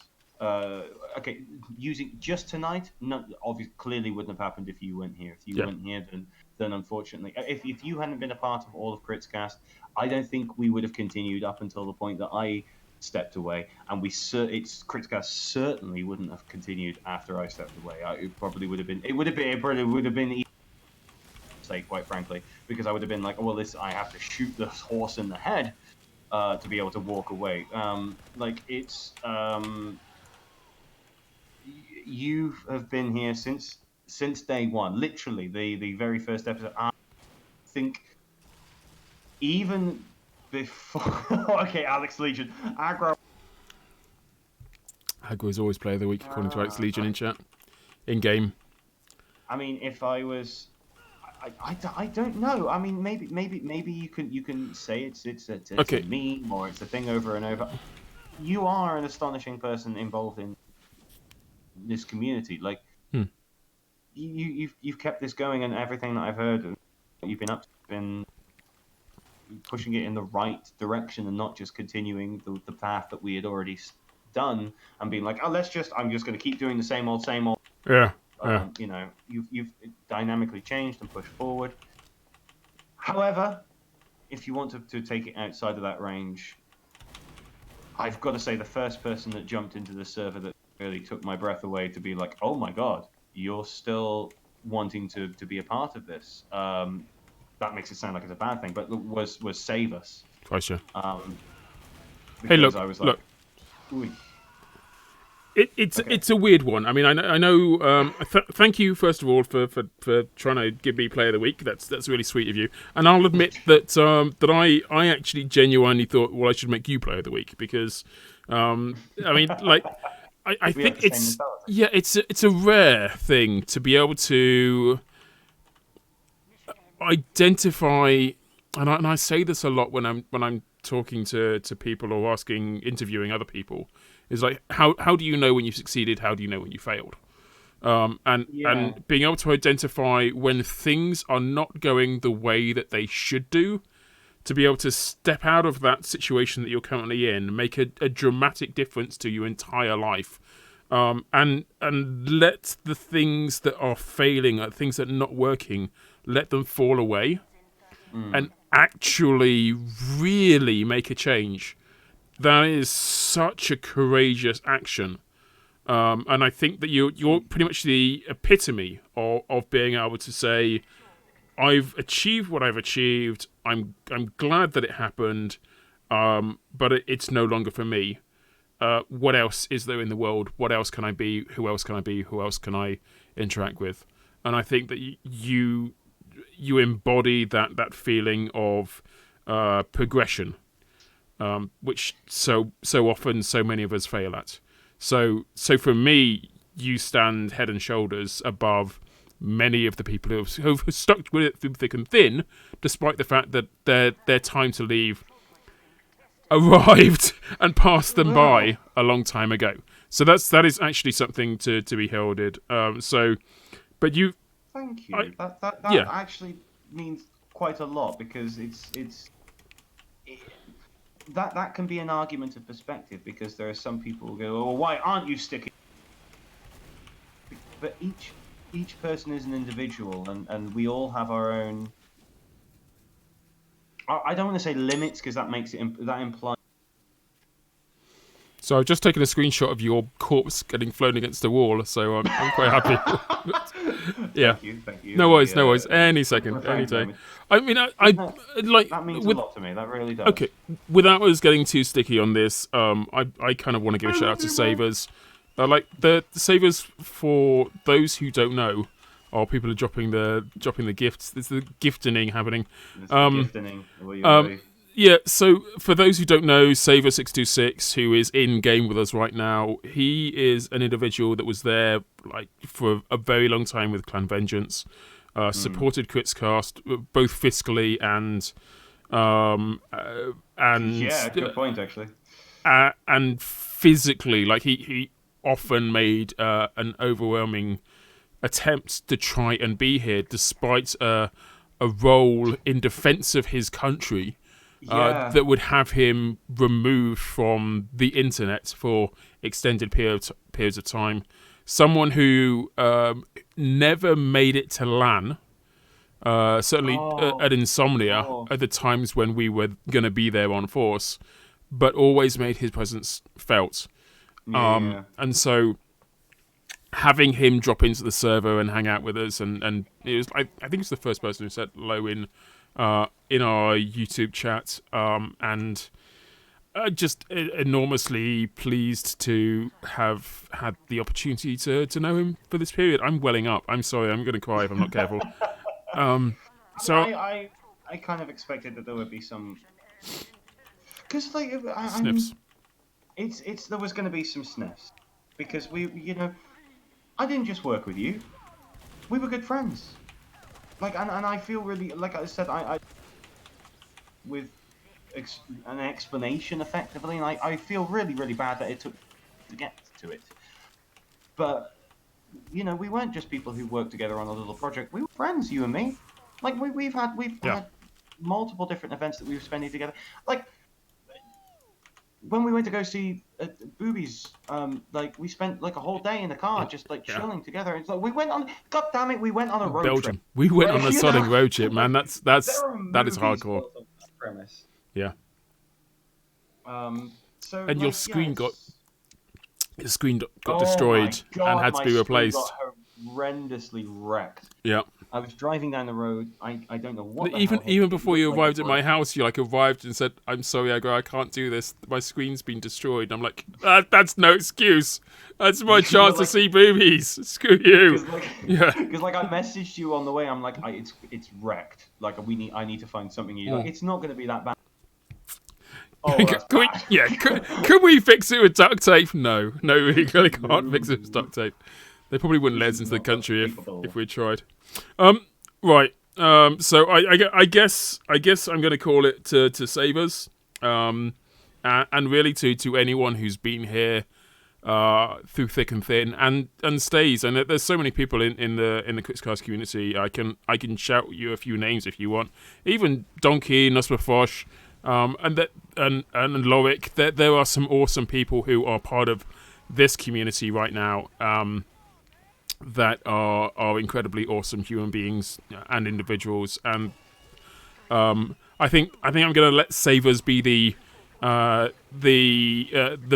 boy of this this conversation, of all of the people who've shown love and support of what we have done.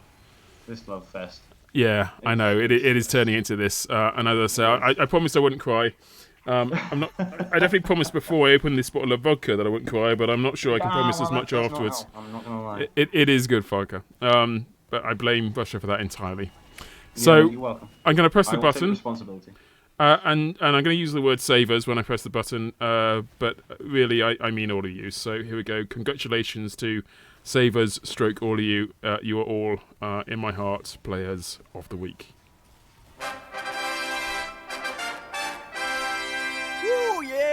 Start the freaking party. And with that said, I missed that sound. Oh man, could you hear it through my headphones or so? That's bad.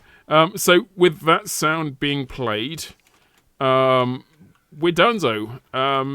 Tempest, I know that you've given us an opportunity to follow you on the old Instas. Yeah, I guess that's. Ooh. Is there anything else you want to promote or shout out to before we call it? See, this is quite the opposite of all of your other guests. Of course, they would want to have something to promote, and it doesn't. It makes you think, no, leave me alone. Screw you guys. Back into my cave. Leave me alone. No, I mean honestly, the most active social media I'm probably on is Instagram because I like to do some pictures. I don't tend to go on Facebook. To me, Facebook is not about promoting. It is about connection between specific people. So guess what? If you're one of the people that we talked about in this particular episode, or if you know me back in the day, not just listen, like we've had some good conversations. Reach out to me on Facebook. I will happily connect with you. But if you want to know me, honestly, the best thing to do is to listen to a whole bunch of previous episodes of Critcast. I would genuinely say something that I think I'm probably going to do myself is I'm going to listen to episode 300. Because that was the episode where we went through the history of everything. Jesus, where we literally started from day one and we went through back guests from all of the different eras, people who had been and gone. And I might take that particular nostalgia trip. I might not, but I might. So I would. That feels like old school. It is very old school. I will give you definitely a bit on the old school side. But hey, that's me at this point. Damn. All right. You new boy. None of us are anymore, mate. None of us are. And on that terrifying note, I think it's time to say goodnight for the evening. For anyone who is friends of the show or a subscriber on Twitch or YouTube, you'll have access to the channel we're about to jump into. We're going to go into the FOTS channel. I know Tempest hasn't agreed to do this, so I'm kind of dropping it on him, but perhaps we'll hang out there for another sort of 10 minutes or so after the stream, and if you want to throw some chin wags in his general direction, I'm sure he'll appreciate it. For the rest of it, please do buy our merch. There's plenty of links in the subscription. I think it's merch.critscast.com is the default link. We have the content, the shirts that we developed for the Lockdown Throwdown. They are now available, and they're all available on our T-mail site. So do go along and support that. And for other content for the Highlander Season 21 of ETF2L, that is currently, or not at this instant, but it depends when you watch this, but it is over on our Twitch channel. Please go and sub to the Twitch, and that way you'll have access to our entire back catalogue as well. So thank you very much for being here today. Thank you, chat. You've been awesome human individuals, and we do look forward to seeing you in the Discord and all over the place. Take care, everyone. Sweet dreams. Whatever you're doing this evening, please make sure you stay inside and wash your hands. Good night, Tempest. Good night, lovely people, and good night, Aggro. I'm not even going to play the outro music. I'm just going to leave it there. Bum bum bum bum bum bum bum bum. Bum bum bum bum bum bum bum bum bum bum bum.